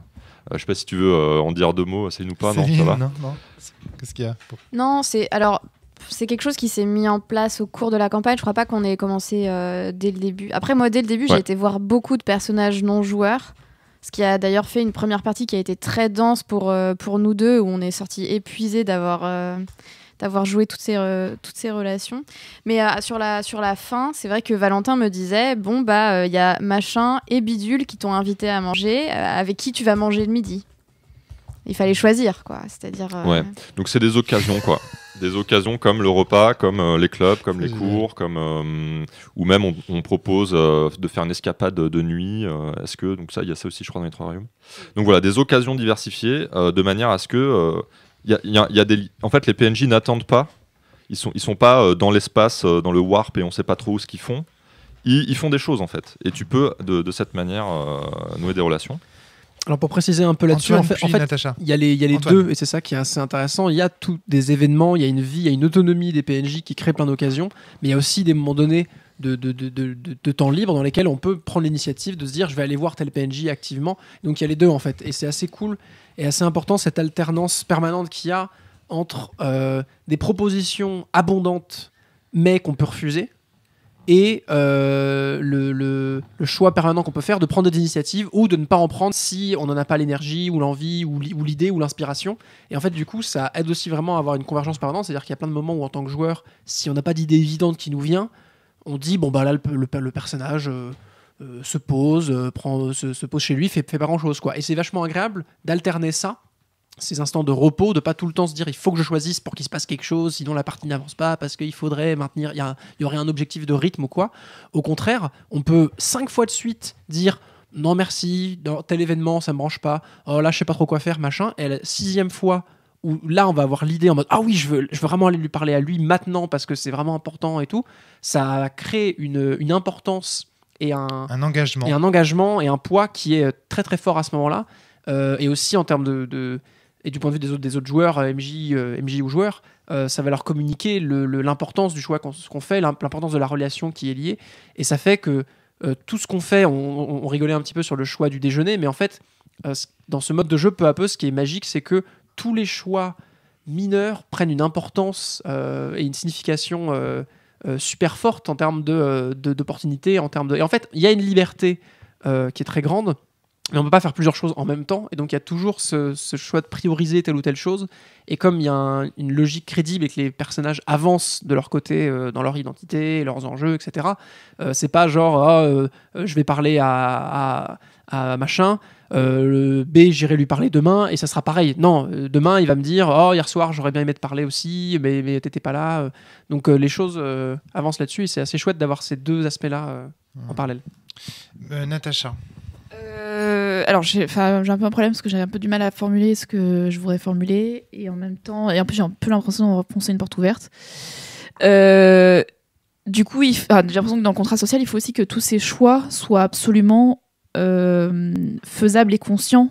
C'est-à-dire que tu peux pas ne pas savoir que tu étais en retard ou ne pas savoir que tu as été absent pour quelqu'un, quoi. C'est très intéressant, je trouve, ce que dit Natacha là. C'est-à-dire que dans la vie, je suis désolé parce que je voudrais pas faire croire qu'on compare la vie et le jeu de rôle, et évidemment ça n'a rien à voir, et on n'est pas là pour faire du jeu de rôle comme dans la vie, etc. Mais dans la vie, c'est vrai que parfois il nous arrive de faire des choix de façon inconsciente. Par exemple, on dit quelque chose et puis c'est mal pris par quelqu'un dont on ne s'attendait pas que ce soit le cas. Et là, ça donne l'impression à vous écouter que dans ce type de... En fait, on se rapproche d'une forme de réalisme, clairement. Ouais, c'est l'enjeu. Ouais. Mais il y a ça qui manque, quoi. Et du coup, ça... J'ai l'impression que ça peut... Il n'y a pas une forme de solipsisme qui se dégage de ce genre de jeu. Alors, je vois pas pourquoi. Parce que... Alors, si, dit Natacha. Comme dans tous les jeux à deux, en fait. Ah si, absolument aussi. Si. Alors, il faut expliquer ce que c'est que le solipsisme. C'est le fait d'avoir ce sentiment d'être seul à exister dans le monde. C'est un sentiment, le solipsisme. Sentiment d'être le seul existant, et que dans le fond, toutes les autres... Le monde n'existe que parce que tu le perçois, en fait. Exactement, ouais. Et il est pour toi, quelque part. Ce monde n'existe que pour toi. C'est un théâtre pour toi. Moi, c'est pas l'impression que j'ai eue. Alors, évidemment, de la même manière que dans notre propre univers, c'est centré sur nous, parce que c'est nous qui interagissons avec le monde dans la vraie vie. Dans le jeu de rôle, là aussi, forcément, nous, on joue tout le temps notre personnage, donc c'est logique, on a toujours accès à ce que lui fait. Mais moi, dans le bac à sable narratif de Demiurge Academy, j'ai aussi assisté à des relations entre PNJ qui se développaient, qui dépendaient pas de moi à aucun moment et qui étaient très touchantes à voir, mais en fait, dont j'avais absolument pas la sensation que moi, j'avais joué un rôle dans le développement de cette relation. Très bien. La grande peur que j'ai en jouant à ce genre de jeu, c'est de la peur du vide, en fait. La peur Donc, de la... en fait, je suis désolée, mais du coup, je reviens sur la Natacha. question que je posais. Ça veut dire que soit tu clarifies à l'avance que tous les choix seront conscients, que tu seras en retard et que tu seras volontairement en retard, par exemple, soit au contraire, tu acceptes que du coup, il y ait des trucs qui se fassent dans ton dos, quoi. J'ai un peu l'impression qu'il y a les deux, c'est-à-dire qu'il y a des moments où peut-être je vais avoir un choix et Valentin va me dire si tu fais ça, tu seras en retard. Tu vas pas réussir à arriver à temps en cours. Et à l'inverse, en fait, comme il disait, les PNJ font des trucs indépendamment de toi et vivent leur vie, quoi. Et il leur arrive des choses, ils ont leur passé, ils ont leur propre relation. Et quand toi, t'es pas là, il leur arrive des choses. Mais enfin, je vois pas trop en quoi c'est un problème. Ouais, c'est pour ça que je me demandais si j'enfonçais pas une porte ouverte. Mais non, mais en fait, parce que la question est venue de, je pense, une première version des Trois Royaumes dont j'avais lu des rapports où il y avait ton personnage qui avait attendu quelqu'un, qui est sorti ensuite, et la personne que tu attendais était arrivée pendant que tu étais absente. C'est ça ? C'est bien. Oui, il y a peut-être un truc comme ça, ouais, effectivement. Oui, mais ça, c'est possible. D'accord, et t'avais pas, c'est pas vécu comme une trahison ? Non, puisque au final, je sais pas. Ça avait pas été punitif derrière, hein. Il y avait pas eu de problème derrière dans la fiction, je veux dire. En fait, je pense pas du tout que c'est une porte ouverte ce que tu soulèves, parce que c'est une impression qu'on pourrait avoir. Alors il y a l'aspect solipsisme, il y a l'aspect purement des choix non conscients, etc.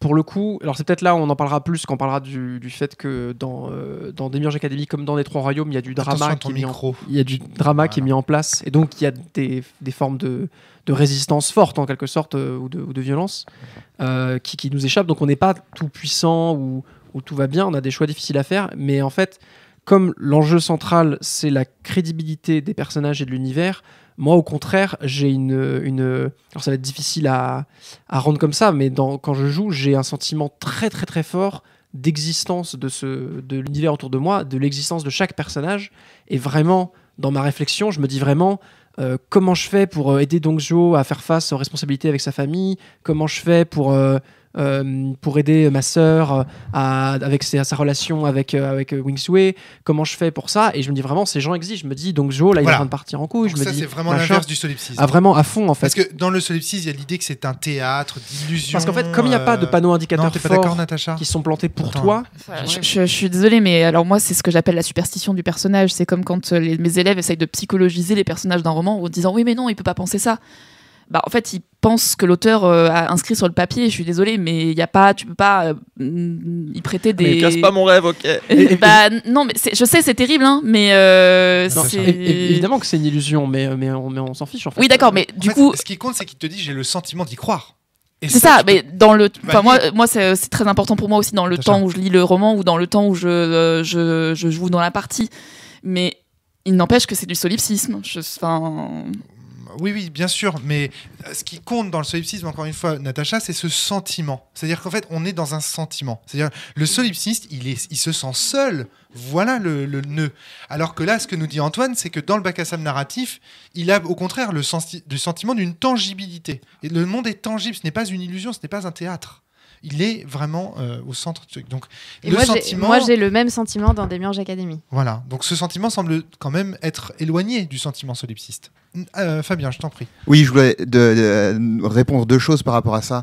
Il y a quelque chose que Valentin n'a pas encore parlé. Alors, je ne sais pas si c'est spécifique au bac à sable narratif ou pas, mais il y a quand même des gros événements dramatiques qui viennent de souffrance dans l'histoire, où il balance des balises au début, et puis d'un seul coup, pam, ça tombe sur le coin de la gueule. C'est ça aussi qui empêche cette sensation de vide. Voilà, exactement. Et donc, il y a de la souffrance pour les PNJ, donc c'est difficile de. Ou alors, t'es un gros sociopathe et tu sais pas ce que c'est que l'empathie, mais pour ceux. En fait, au-delà du drame, il y a ce que j'appelle les micro-problèmes. C'est plutôt que les personnages ont tous des... En fait, ils ont une vie riche, ou en tout cas construite, avec, ok, ils ont leurs enjeux, ils ont leurs problèmes, ça peut être plus ou moins dramatique. Mais effectivement, quand un PNJ, il lui arrive des trucs, indépendamment de la volonté du joueur, il y a vraiment ce sentiment de, ok, il existe en dehors de moi, c'est-à-dire... oui, il a essayé de faire ceci ou cela. Moi, je suis pas intervenu. Il s'est passé donc des choses. Tu sais à quoi ça me fait penser niveau, ouais. Et je voulais dire un deuxième truc, c'est que j'aimerais bien qu'on revienne sur ces histoires d'axes de campagne. Je sais pas si on avait terminé.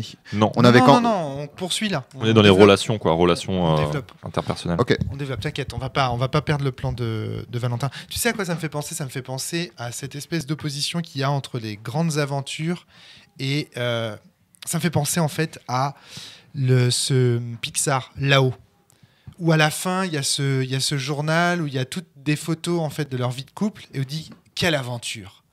Et il y a un côté comme ça dans le bac à sable narratif, ou en tout cas j'ai l'impression que c'est ça que tu essayes d'émuler, c'est-à-dire la grande aventure n'est pas forcément dans les grands événements.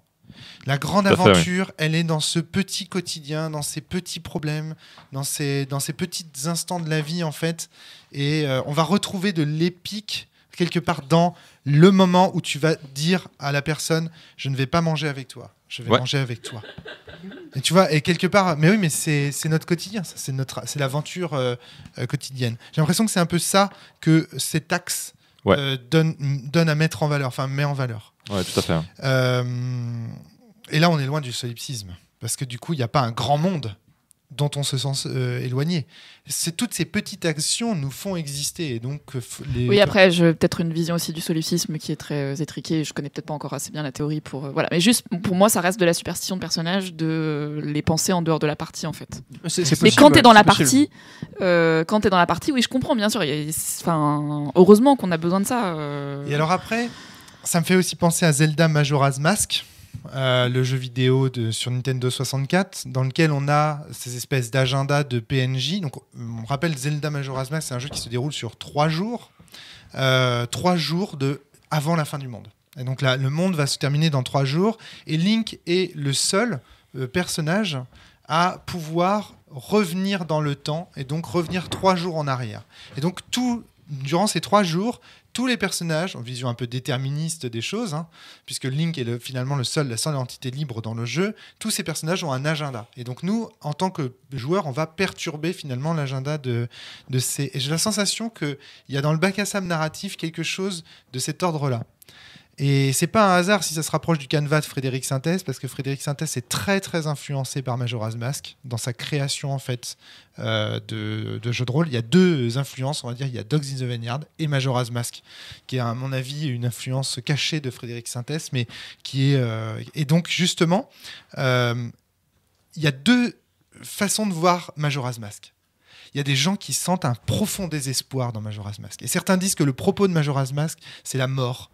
Parce que, dans le fond, on sent toute la vanité en fait, de faire ces actions. De toute façon, dans 3 jours, c'est fini.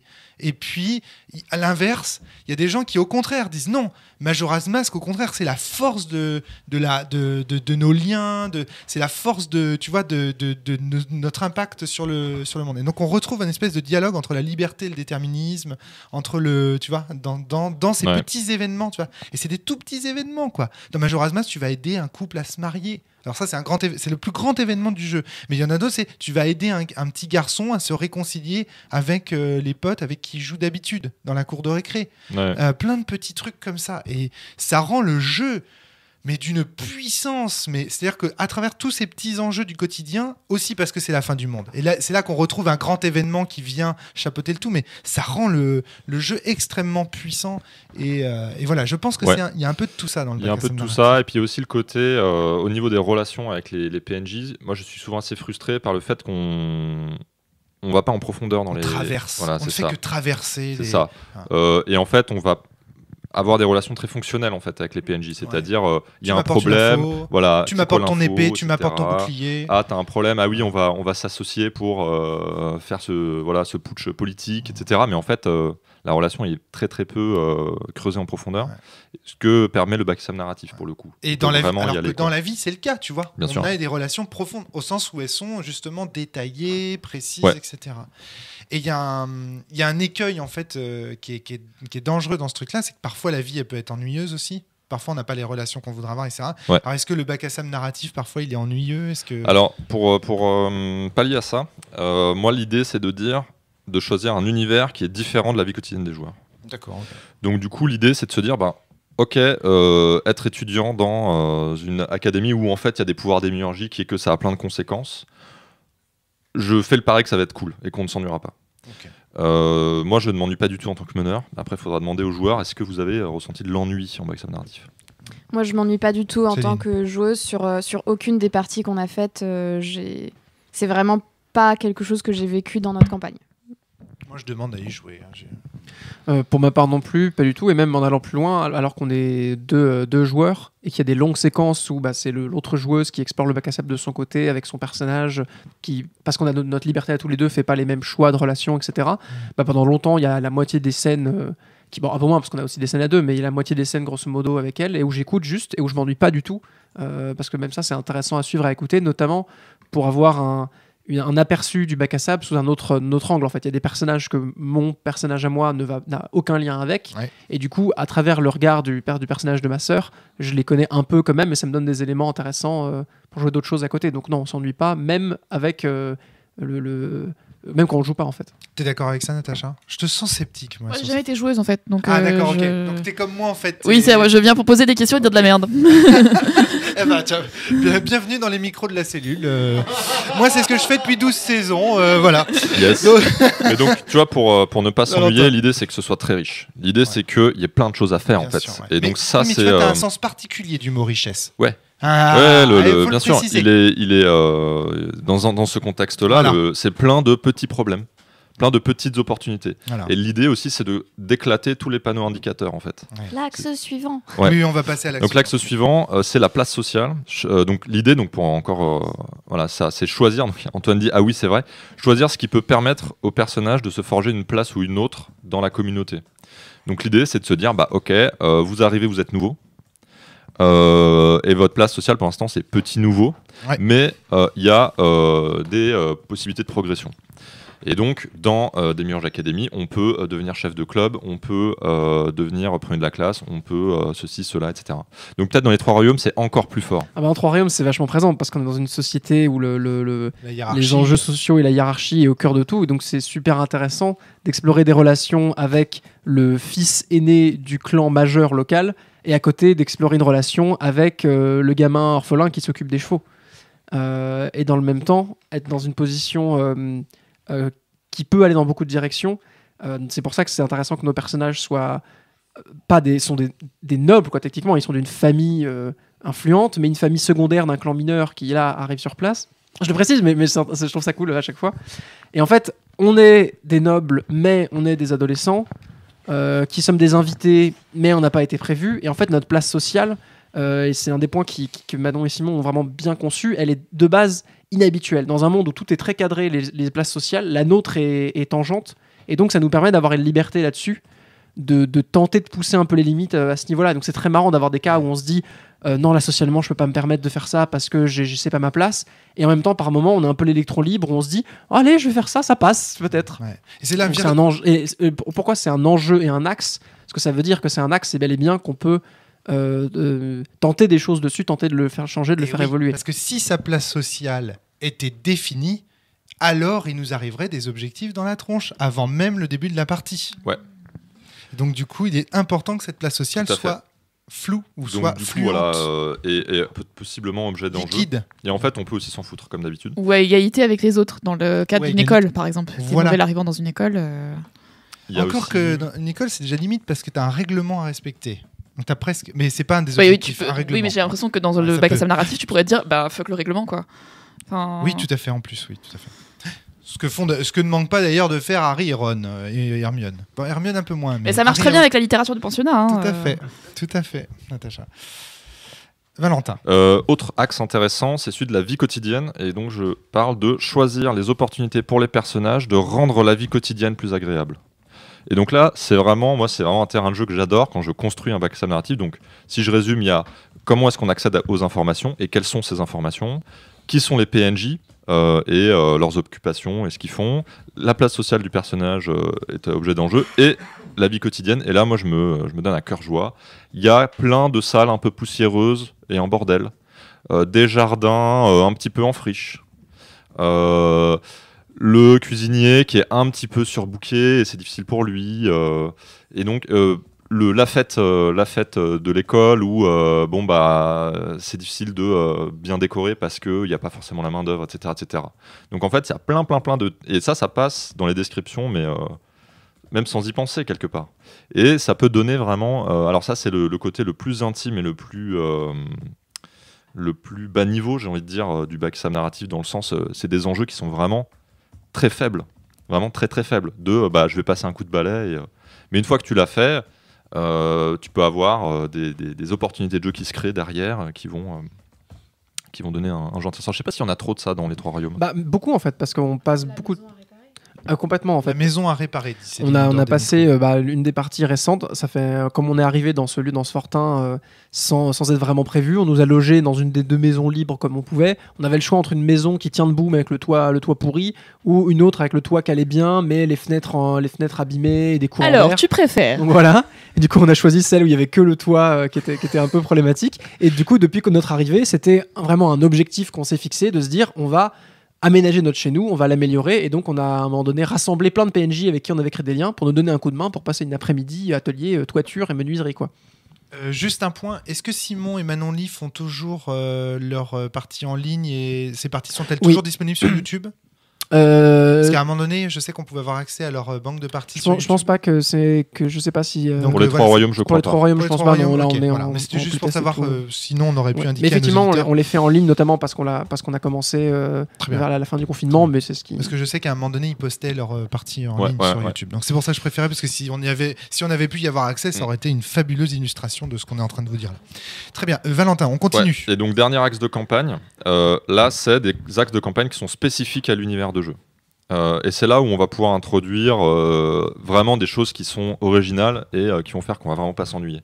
Et donc des choses spécifiques à l'univers, ça va être par exemple dans Demiurge Academy la psychométrie, le fait de pouvoir se former, le fait de pouvoir développer ses pouvoirs, etc. Céline, je sais pas si tu voulais. Parce que moi j'arrive, je suis psychomètre, mais c'est un pouvoir que j'ai pas utilisé jusque-là. Parce que j'ai décidé dans le background de mon personnage qu'il y avait des raisons qui faisaient que ça lui faisait peur. Et en fait, au fur et à mesure des cours, il y a presque des TP qui proposent de savoir comment on fait. Parce qu'en fait, c'est bien mignon de dire très bien, tu vas pouvoir changer les souvenirs d'un personnage, mais comment est-ce qu'on fait ça ? Et en fait, j'ai vraiment eu... non, mais c'est...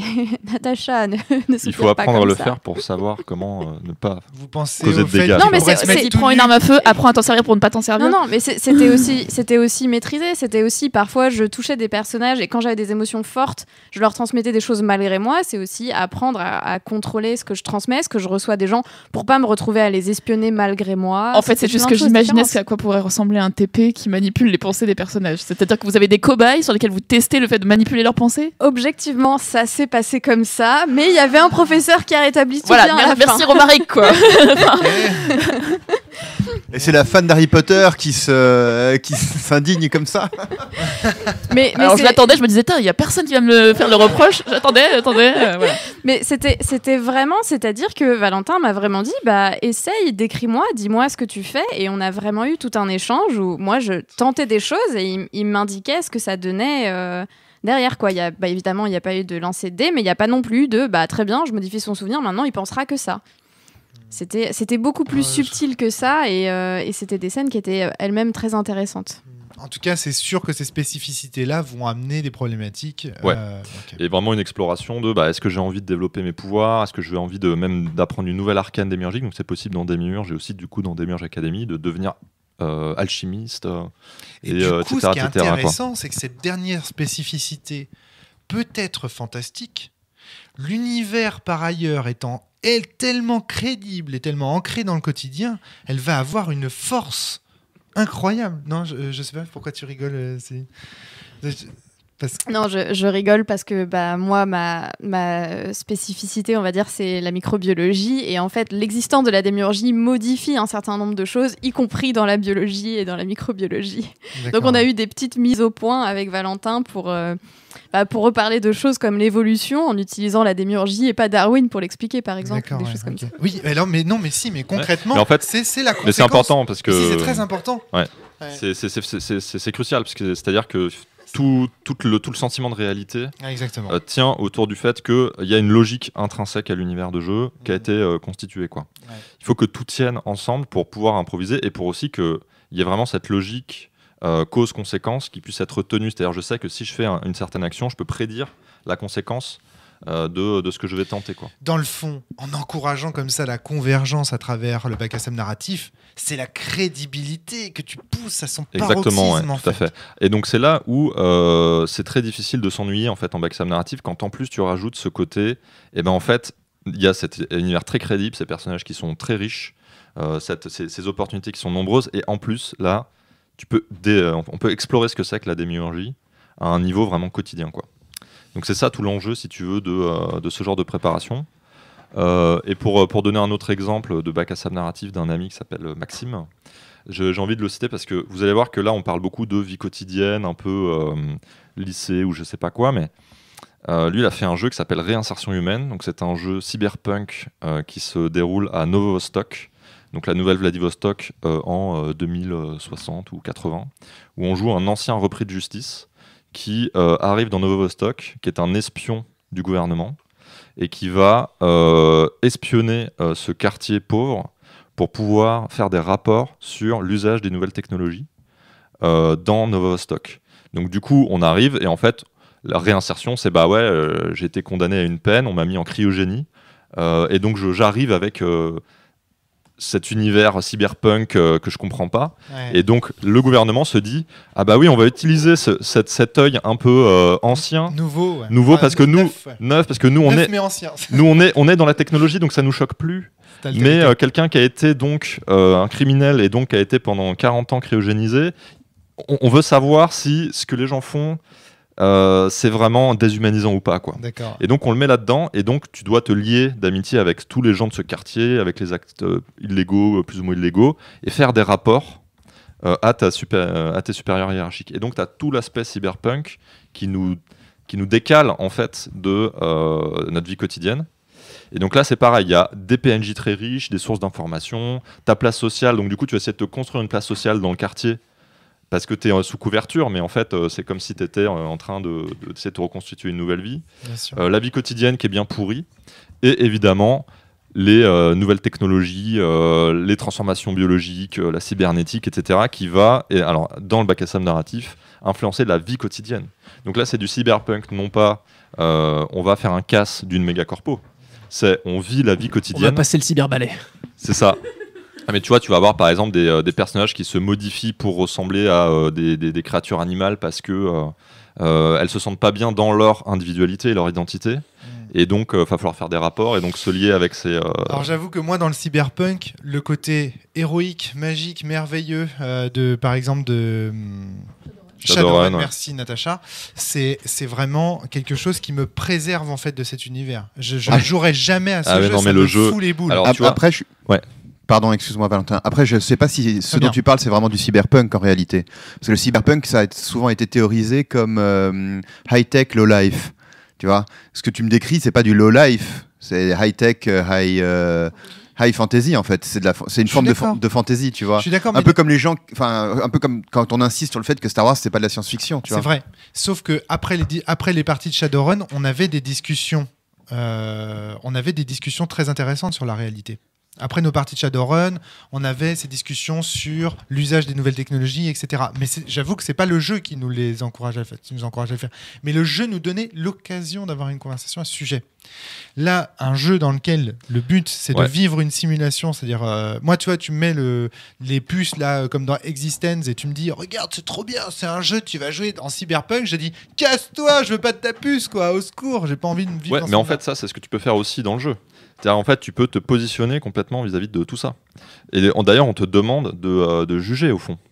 puisque tu vas devoir faire des rapports D'où sur... le fait que tu aies appelé ça le bac à sable narratif. On y vient. Non, là c'est spécifique à celui-là. Tout ce que je veux dire par cet exemple, c'est que c'est une forme, tu vois, qui accepte une diversité de settings et d'enjeux.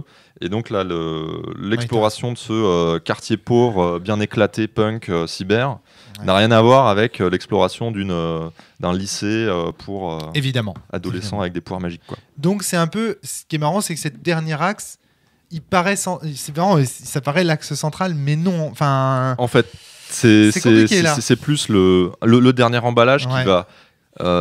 à fond il va teinter tout le reste. Il va teinter tout le reste, c'est clair. Mais toute la dynamique de jeu ne repose pas sur lui. En fait, toutes les couches que j'ai indiquées sont vraiment importantes pour créer une dynamique de jeu qui est vraiment intéressante. Effectivement, très très bien. Donc voilà les différents axes. Donc ça, c'est les trucs qu'on doit préparer quand on fait un bac à sable narratif. On va préparer tout ça, un lieu, une localité avec des PNJ, des lieux, des machins, l'influence de ce qui est spécifique dans cet univers. Donc ça demande beaucoup de travail, effectivement. Et à la fin, donc, la question, c'est comment développer de manière pertinente tout ça. Et donc j'ai une petite liste de conseils que je vais vous lister. Donc l'idée, c'est que déjà aucun élément ne prenne la forme d'une incitation évidente. Donc tout ce qu'on appelle un panneau indicateur, voilà, ça faut vraiment les brûler de manière à ce que aucun élément aussi ne contraint les joueurs à y réagir. Donc faut pas dire bah là il y a la police qui débarque et qui met ton appart sans dessus dessous. Qu'est-ce que tu fais? Ça, c'est interdit en bac à sable narratif. D'accord. Faire en sorte que les joueurs aient la possibilité d'aborder l'ensemble des actes de campagne le plus rapidement possible. Donc, attends, j'ai pas compris. Faire en sorte que les joueurs aient la possibilité d'aborder l'ensemble des axes de campagne le plus rapidement possible. Donc vraiment de pouvoir présenter très vite les différentes opportunités de jeu. Et donc ancrer dans un lieu concentré et sur le temps court les différents axes de campagne et les éléments de ceux-ci. Donc vraiment on va jouer journée après journée, avoir un planning typique d'une journée. Quel est le planning des occupants et quelle est la disposition géographique des éléments. Quand tu as parlé de ça, en fait, je me suis dit c'est marrant, ça ressemble. Je suis désolée, hein, je prêche pour ma paroisse, tout ça, des formations professionnelles. Tu crois pas si bien dire. Ça ressemble beaucoup à l'unité de temps de lieu d'action de la tragédie classique. Il faut que tout soit concentré pour que tout soit cohérent. Alors c'est vrai, j'éclate juste l'unité d'action, quoi. Ah bah si, parce qu'en fait même si c'est des micro-problèmes multiples, ça reste des micro-problèmes multiples des personnages en fait parce que c'est un seul lieu et parce que c'est deux personnages qui ont au moins un gros point en commun qui est par exemple leur inscription à l'académie. Ça reste quand même mais je suis d'accord avec toi, c'est un petit peu déformé, c'est un peu tiré par les cheveux, tiré sur la corde de la théorie, mais quand même, il n'y a pas Voldemort derrière qui fait ses plans dans son coin en dehors de l'école, tu vois. Voilà, donc et le dernier, c'est vraiment de mixer tout ça, c'est-à-dire s'assurer de la logique d'ensemble, que vraiment ça fait sens pour le meneur, mais ça c'est super important. On parlait du réalisme et aussi pour l'improvisation, c'est si je comprends bien, si cet univers est bien logique pour moi, en fait, je vais pouvoir improviser sans aucun problème quasiment. Alors, moins que le réalisme, encore une fois, la crédibilité. Ouais. Moi, ce que j'appelle le réalisme, en fait, c'est la crédibilité. D'accord, ok. En jeu de rôle, puisque de toute façon... voilà. Derrière, relier les axes les uns avec les autres. C'est-à-dire, en fait, il y a des sources d'informations qui sont aussi des personnages non-joueurs qui ont des micro-problèmes. Il y a des personnages non-joueurs qui vivent dans des situations de la vie quotidienne qui sont pas idéales et le joueur pourrait faire quelque chose à ce sujet. Il y a des gens qui ont des implants cybernétiques et qui sont potentiellement ton boss et donc qui sont liés à la place sociale que tu peux avoir, etc. Et donc tu relis tous ces éléments-là ensemble et derrière, aller à Jacta Est. Mais quelques conseils pour les joueurs. Donc là, une manière de jouer le bac à sable narratif, et ça s'éloigne vraiment du jeu ultradi pour moi, c'est là de laisser les joueurs vraiment très libres de décider de ce qui les intéresse. Donc bien sûr, quand on a brûlé tous les panneaux indicateurs, ça aide, mais on a cette tentation des fois en tant que meneur de orienter un peu, regarde là-bas c'est intéressant, non, se forcer à ne pas le faire. Et puis bien se dire que le quotidien je te sens très sceptique, mais en fait, non, c'est vraiment le quotidien, c'est un intérêt. Ah non, tu m'as convaincu là. Hein. C'est l'intérêt central du jeu. Et en fait, ce qui va émerger quand le drame va arriver, parce que ce qui est très intéressant aussi, c'est qu'il peut y avoir de l'épique à un moment. Ah oui, non, mais c'est-à-dire que le drame peut arriver, par exemple, la police débarque dans le quartier de Novo-Vostok. Et vraiment le mur et en fait c'est la révolution, mais là quand tu auras joué tes 10 parties où tu t'es lié très intimement avec tous les personnages et que là maintenant la police débarque, et je peux te dire que ça n'a pas le même effet en fait. Non mais moi j'ai plein de fictions de références qui sont comme ça. Hein. Je t'ai parlé de Lao tout à l'heure, mais on pourrait aussi citer des trucs comme Lady Oscar par exemple, dans lequel on suit le quotidien d'un personnage très particulier à une époque, tu vois, où justement les problématiques de genre sont pas les mêmes. Ouais. Et à un moment donné, il y a la Révolution française quand même. Ouais. Bordel de merde quoi. Je veux dire, si ça c'est pas un événement.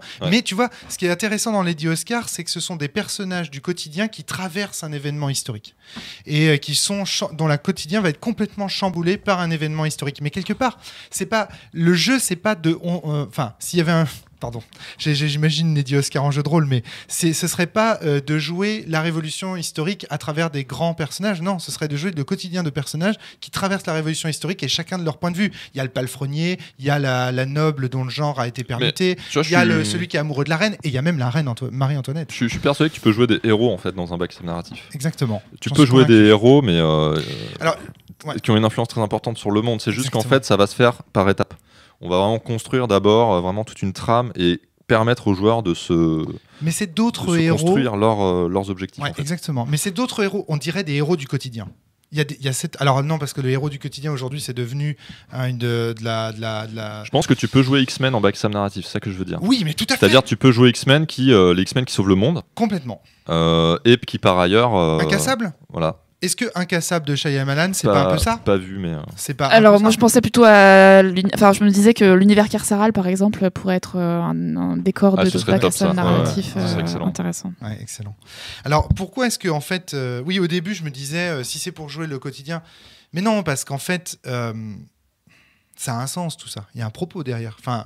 En fonction de l'axe spécifique à ton univers que tu vas choisir dans le dernier axe, le fait d'avoir joué le quotidien avant, ça va donner un propos et une force, ça va mettre en valeur en fait. Ouais, c'est ça, ça contextualise fortement en fait les. Ça crédibilise. Donc ça, pas de problème et je vois très très bien ce que tu veux faire. On est loin de ma crainte initiale qui était. Ok, on va faire un jeu de rôle dans lequel on vit le quotidien et des trucs chiants du quotidien. C'est-à-dire, dans le quotidien, il y a des fois. Mais en papillon, ça pourrait être un backstab narratif quelque part, je pense. Oui, et justement, c'est là où je voulais en venir, Valentin. Pourquoi est-ce que tu prêches un convaincu, en fait ? C'est parce que moi, j'ai évolué lentement de cette forme de jeu de rôle traditionnel à travers Sens Renaissance jusqu'à une forme de backstab narratif qui n'est pas encore présente dans Sens et qui n'est surtout pas présente dans Vademecum, puisque là, on a vraiment... En fait, si tu veux, dans Vademecum, j'ai voulu terminer le jeu de rôle de mon enfance, c'est-à-dire, quelque part, de créer le script parfait et absolu du jeu machin. Dans Trip to Sky, je vais te montrer que je suis à fond dans ton... Pas encore, totalement. C'est pas un backstab narratif, Trip to Sky. Pas encore totalement. Mais je suis cette voie-là aussi. Donc... je pense que tu craignais que je réagisse à cela de façon négative et pas du tout en fait. C'est aussi une réaction souvent quand j'explique un peu le principe, les gens se disent on va se faire chier en fait. Puis tu sais quand même que j'adore la convergence. Oui, tout à fait. Je suis comme toi. Évidemment qu'on va arriver que je vais arriver aux mêmes conclusions de toi dans 10 ans. T'as un peu d'avance là, je pense. Mais évidemment, parce que j'aime la convergence aussi. Tous mes jeux ne parlent que de la convergence. Quand dans Sens, je dis le joueur et son personnage doivent tendre à être la même entité, c'est quand même la preuve c'est un cri d'amour vers la convergence. Ouais, tout à fait. Donc c'est sûr. Mais là, je pense que t'as pris de l'avance là, je pense, avec le backstab narratif. Mais en fait, je suis en train de découvrir que Trip to Sky serait un prototype de ça. C'est-à-dire qu'il y a encore un peu d'une dimension scriptée dans Trip to Sky. J'ai l'impression qu'il y a un peu des objectifs extérieurs. Enfin, on va pas construire les objectifs en jouant, quoi. Alors, peut-être. Ouais. C'est-à-dire qu'en fait, je demande aux joueurs de les choisir en amont, mais dans le fond, ils vont exploser en plein vol et ils vont s'en choisir d'autres. Mais et ça, c'est intéressant parce que typiquement, c'est vrai qu'il y a un peu ce côté-là, la création de personnages, c'est quelque chose qu'on est obligé de faire pour commencer sans être une page vide. Mais en fait, ce qui est assez marrant, c'est que très vite, à chaque fois qu'on est dans des situations ou en bac à sable narratif où on doit faire appel à quelque chose qui est de l'ordre de la création de personnages, Ouais. ça crée une parenthèse un peu étrange où on est en mode ah oui, c'est vrai que j'avais imaginé ces trucs-là, mais en fait, non. je les ai imaginés comme un point de départ, mais à ce moment-là, j'étais pas attaché à ces trucs-là Exactement. réellement. Et après, ce que tu as vraiment vécu au quotidien dans le bac à sable, tu t'y es attaché réellement, sincèrement. Du coup, c'est assez rigolo à chaque fois d'avoir ces retours nécessaires. C'est pour ça au qu'en mode fait, auteur, en fait, moi je veux presque, m'adresser vraiment aux Valentin. joueurs et pas aux personnages. Ouais. Et je.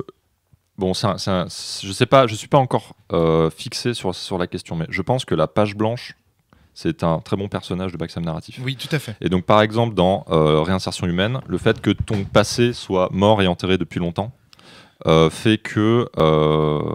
Mais je vois Fabien s'emparer du micro, t'es peut-être pas Fabien d'accord, non? Et ben moi, un problème que j'avais eu quand on avait, parce que un truc que j'ai pas dit, c'est que j'avais joué une partie de Demiurge Academy que j'avais trouvé très cool à plein de niveaux, qui m'avait beaucoup appris sur moi-même aussi. Enfin bon, c'est vachement chouette. Mais j'avais un gros problème qui est que moi, ce qui m'intéressait, c'était les romances, hein, parce que j'ai fondamentalement une midinette à l'intérieur de moi. Elle a de la place.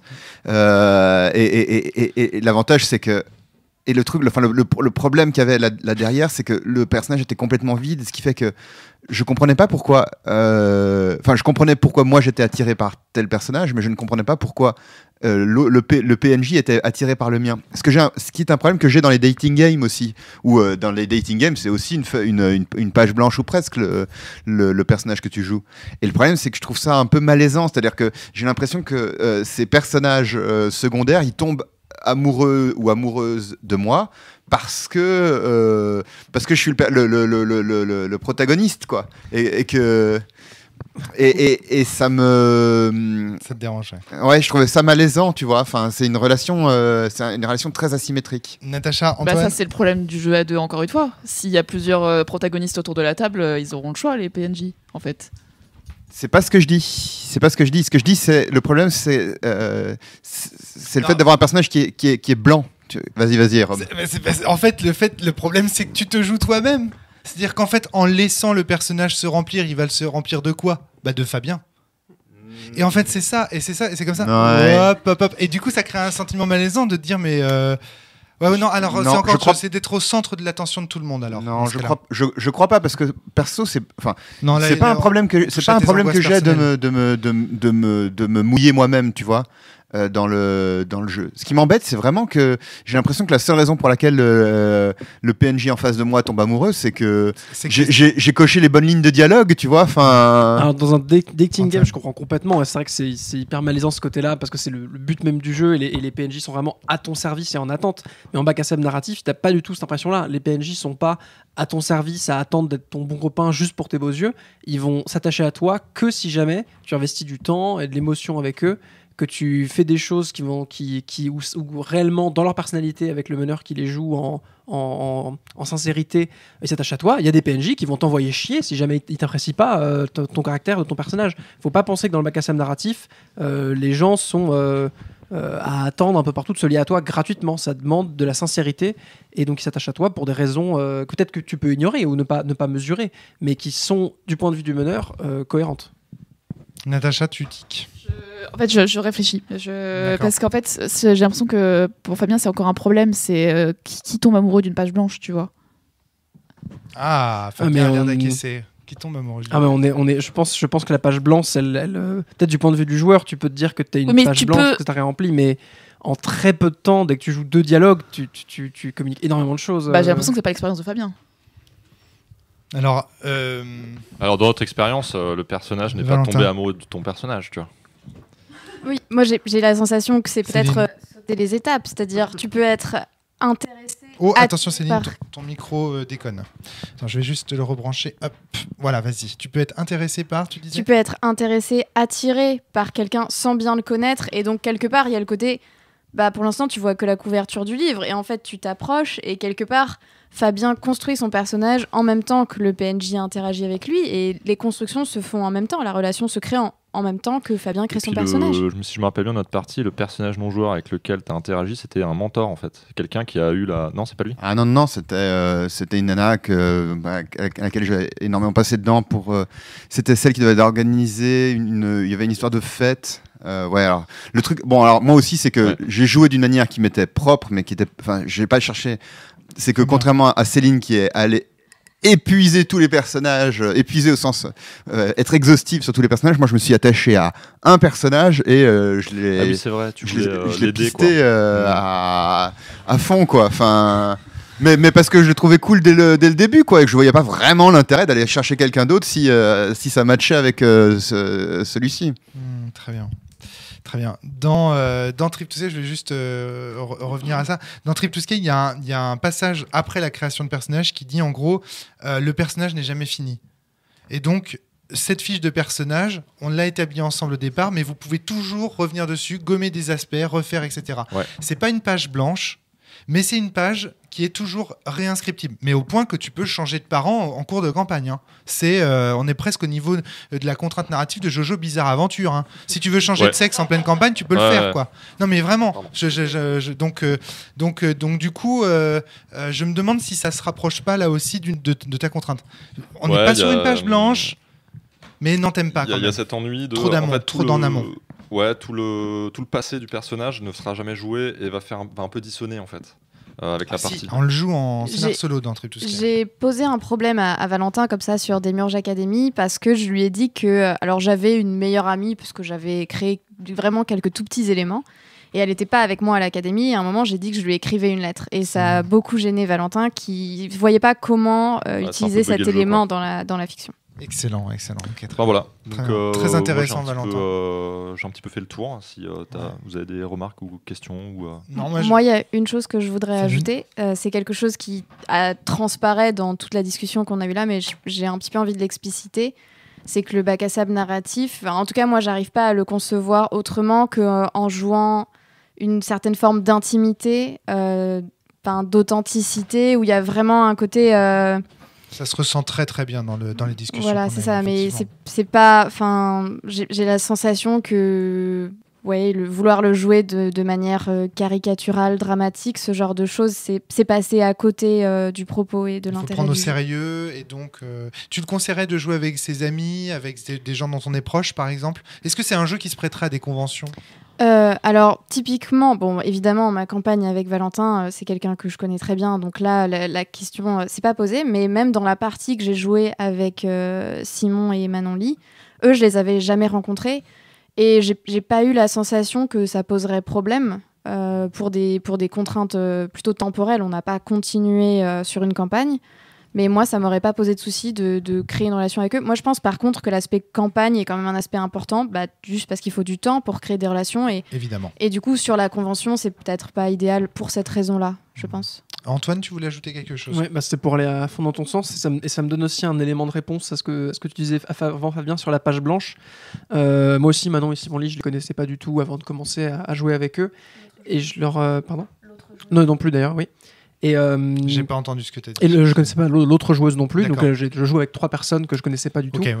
Et alors il y a évidemment sûrement des aspects personnels là-dessus, mais moi l'une des façons dont j'ai assez rapidement résolu le potentiel problème de la page blanche, c'est qu'en fait je pense en bac à sable narratif, ça n'a pas d'intérêt de regarder ton personnage à la 3e personne en te disant quel est son background, quel est son chemin, etc. Et il y a plein de moments où je suis obligé de le faire, et c'est toujours des petits moments de dissonance potentielle autour desquels je dois naviguer, mais le reste du temps, j'ai assez rapidement construit mon personnage en sachant que ça serait vraiment dans beaucoup de plans très intimes en termes de valeurs, de convictions, de philosophie, quelqu'un d'extrêmement proche de moi.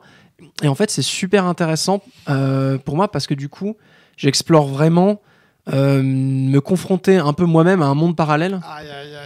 Ça, c'est typiquement le genre de jeu qui fait bugger le romaricain. Ça va clasher. Alors, c'est le gros truc qui fait que j'ai pas envie de jouer à un bac à sable narratif, c'est ça. C'est que ça... J'ai pas envie de me sentir jugé par des PNJ. Quoi. Mais t'es pas comme dans Demiurge, dans une situation où t'es en permanence en train de faire des choix moraux à chaque seconde. D'accord. Dans une exploration d'un quotidien, alors peut y avoir du drame qui peut arriver si c'est la proposition du jeu, et en l'occurrence, pour Valentin comme pour dans les 3 royaumes, c'est des choses qui intéressent les participants. Mais t'es pas du tout dans une posture de jugement permanente. En fait, moi je suis dans l'auto-jugement beaucoup, mais c'est parce que ça m'intéresse. Mais il n'y a pas de jugement d'autrui vraiment, c'est pas le cœur du truc. Au contraire, moi je suis plus... Le 3/4 de mes réflexions, c'est vraiment... d'exploiter ces situations-là pour confronter des convictions que j'ai philosophiques sur le monde, sur qu'est-ce que c'est être bienveillant avec les autres, qu'est-ce que c'est On parlait de la responsabilité au début, c'est vraiment quelque chose qui est super fort parce que tu as vraiment ce sentiment de réalité des personnages et tu te dis, j'arrive dans ce lieu, je suis un élément qui arrive et je vais avoir des conséquences sur leur vie, même si je les mesure pas et que je les contrôle pas, ils sont pas à mon service, je vais quand même lancer des cailloux dans la mare et tu as ce sentiment de responsabilité qui est super fort et donc au bout d'un moment tu regardes pas à la troisième personne ce personnage comme une page blanche, t'as pas besoin de la remplir en fait, tu joues Elle se remplit. ton envie, comme tu suis tes envies, comme tu prends l'habitude de ne plus avoir besoin de prendre du recul et de te dire est-ce qu'il faut que je fasse ça pour telle ou telle raison, juste tu fais ce que tu as envie de faire, et si tu as envie de rien faire, tu ne fais rien, et tu es dans un lâcher-prise comme ça qui est super agréable à terme, mais c'est vrai que c'est assez grisant. Moi, j'ai pas joué, maintenant j'ai envie de tester avec beaucoup d'appréhension, et notamment une des appréhensions que j'ai, c'est que je me dis, mais ça sert à quoi de jouer à un tel jeu? Il vaut mieux faire des choses vraiment avec ses potes, quoi. Enfin, tu vois, il y a un côté comme ça, moi je dis, mais pourquoi ce que tu testes là en jeu de rôle, tu te testes en jeu de rôle, tu vas pas le tester dans une association? Mais je le teste aussi. Oui, dans la vraie aussi. Vie, parce oui, que mais alors pourquoi tu le fais en jeu de rôle? Parce que j'ai un... Alors, je pense qu'il y a une partie des raisons pour lesquelles je le fais où j'ai même pas conscience. Mais ça me fascine forcément d'avoir un... c'est un concentré, c'est un laboratoire. Un laboratoire. Allez, tous dans la machine temporelle, on retourne dans la Chine des Trois Royaumes. Voilà, la réponse Romaric, parce qu'on n'est pas psychomètre et on n'est pas dans les Trois Royaumes il y a plusieurs millénaires. Par contre, pour l'axe spécifique du jeu, en fait. Voilà. Par contre, le terme laboratoire est vraiment pas le bon parce que je teste pas plein de choses variées.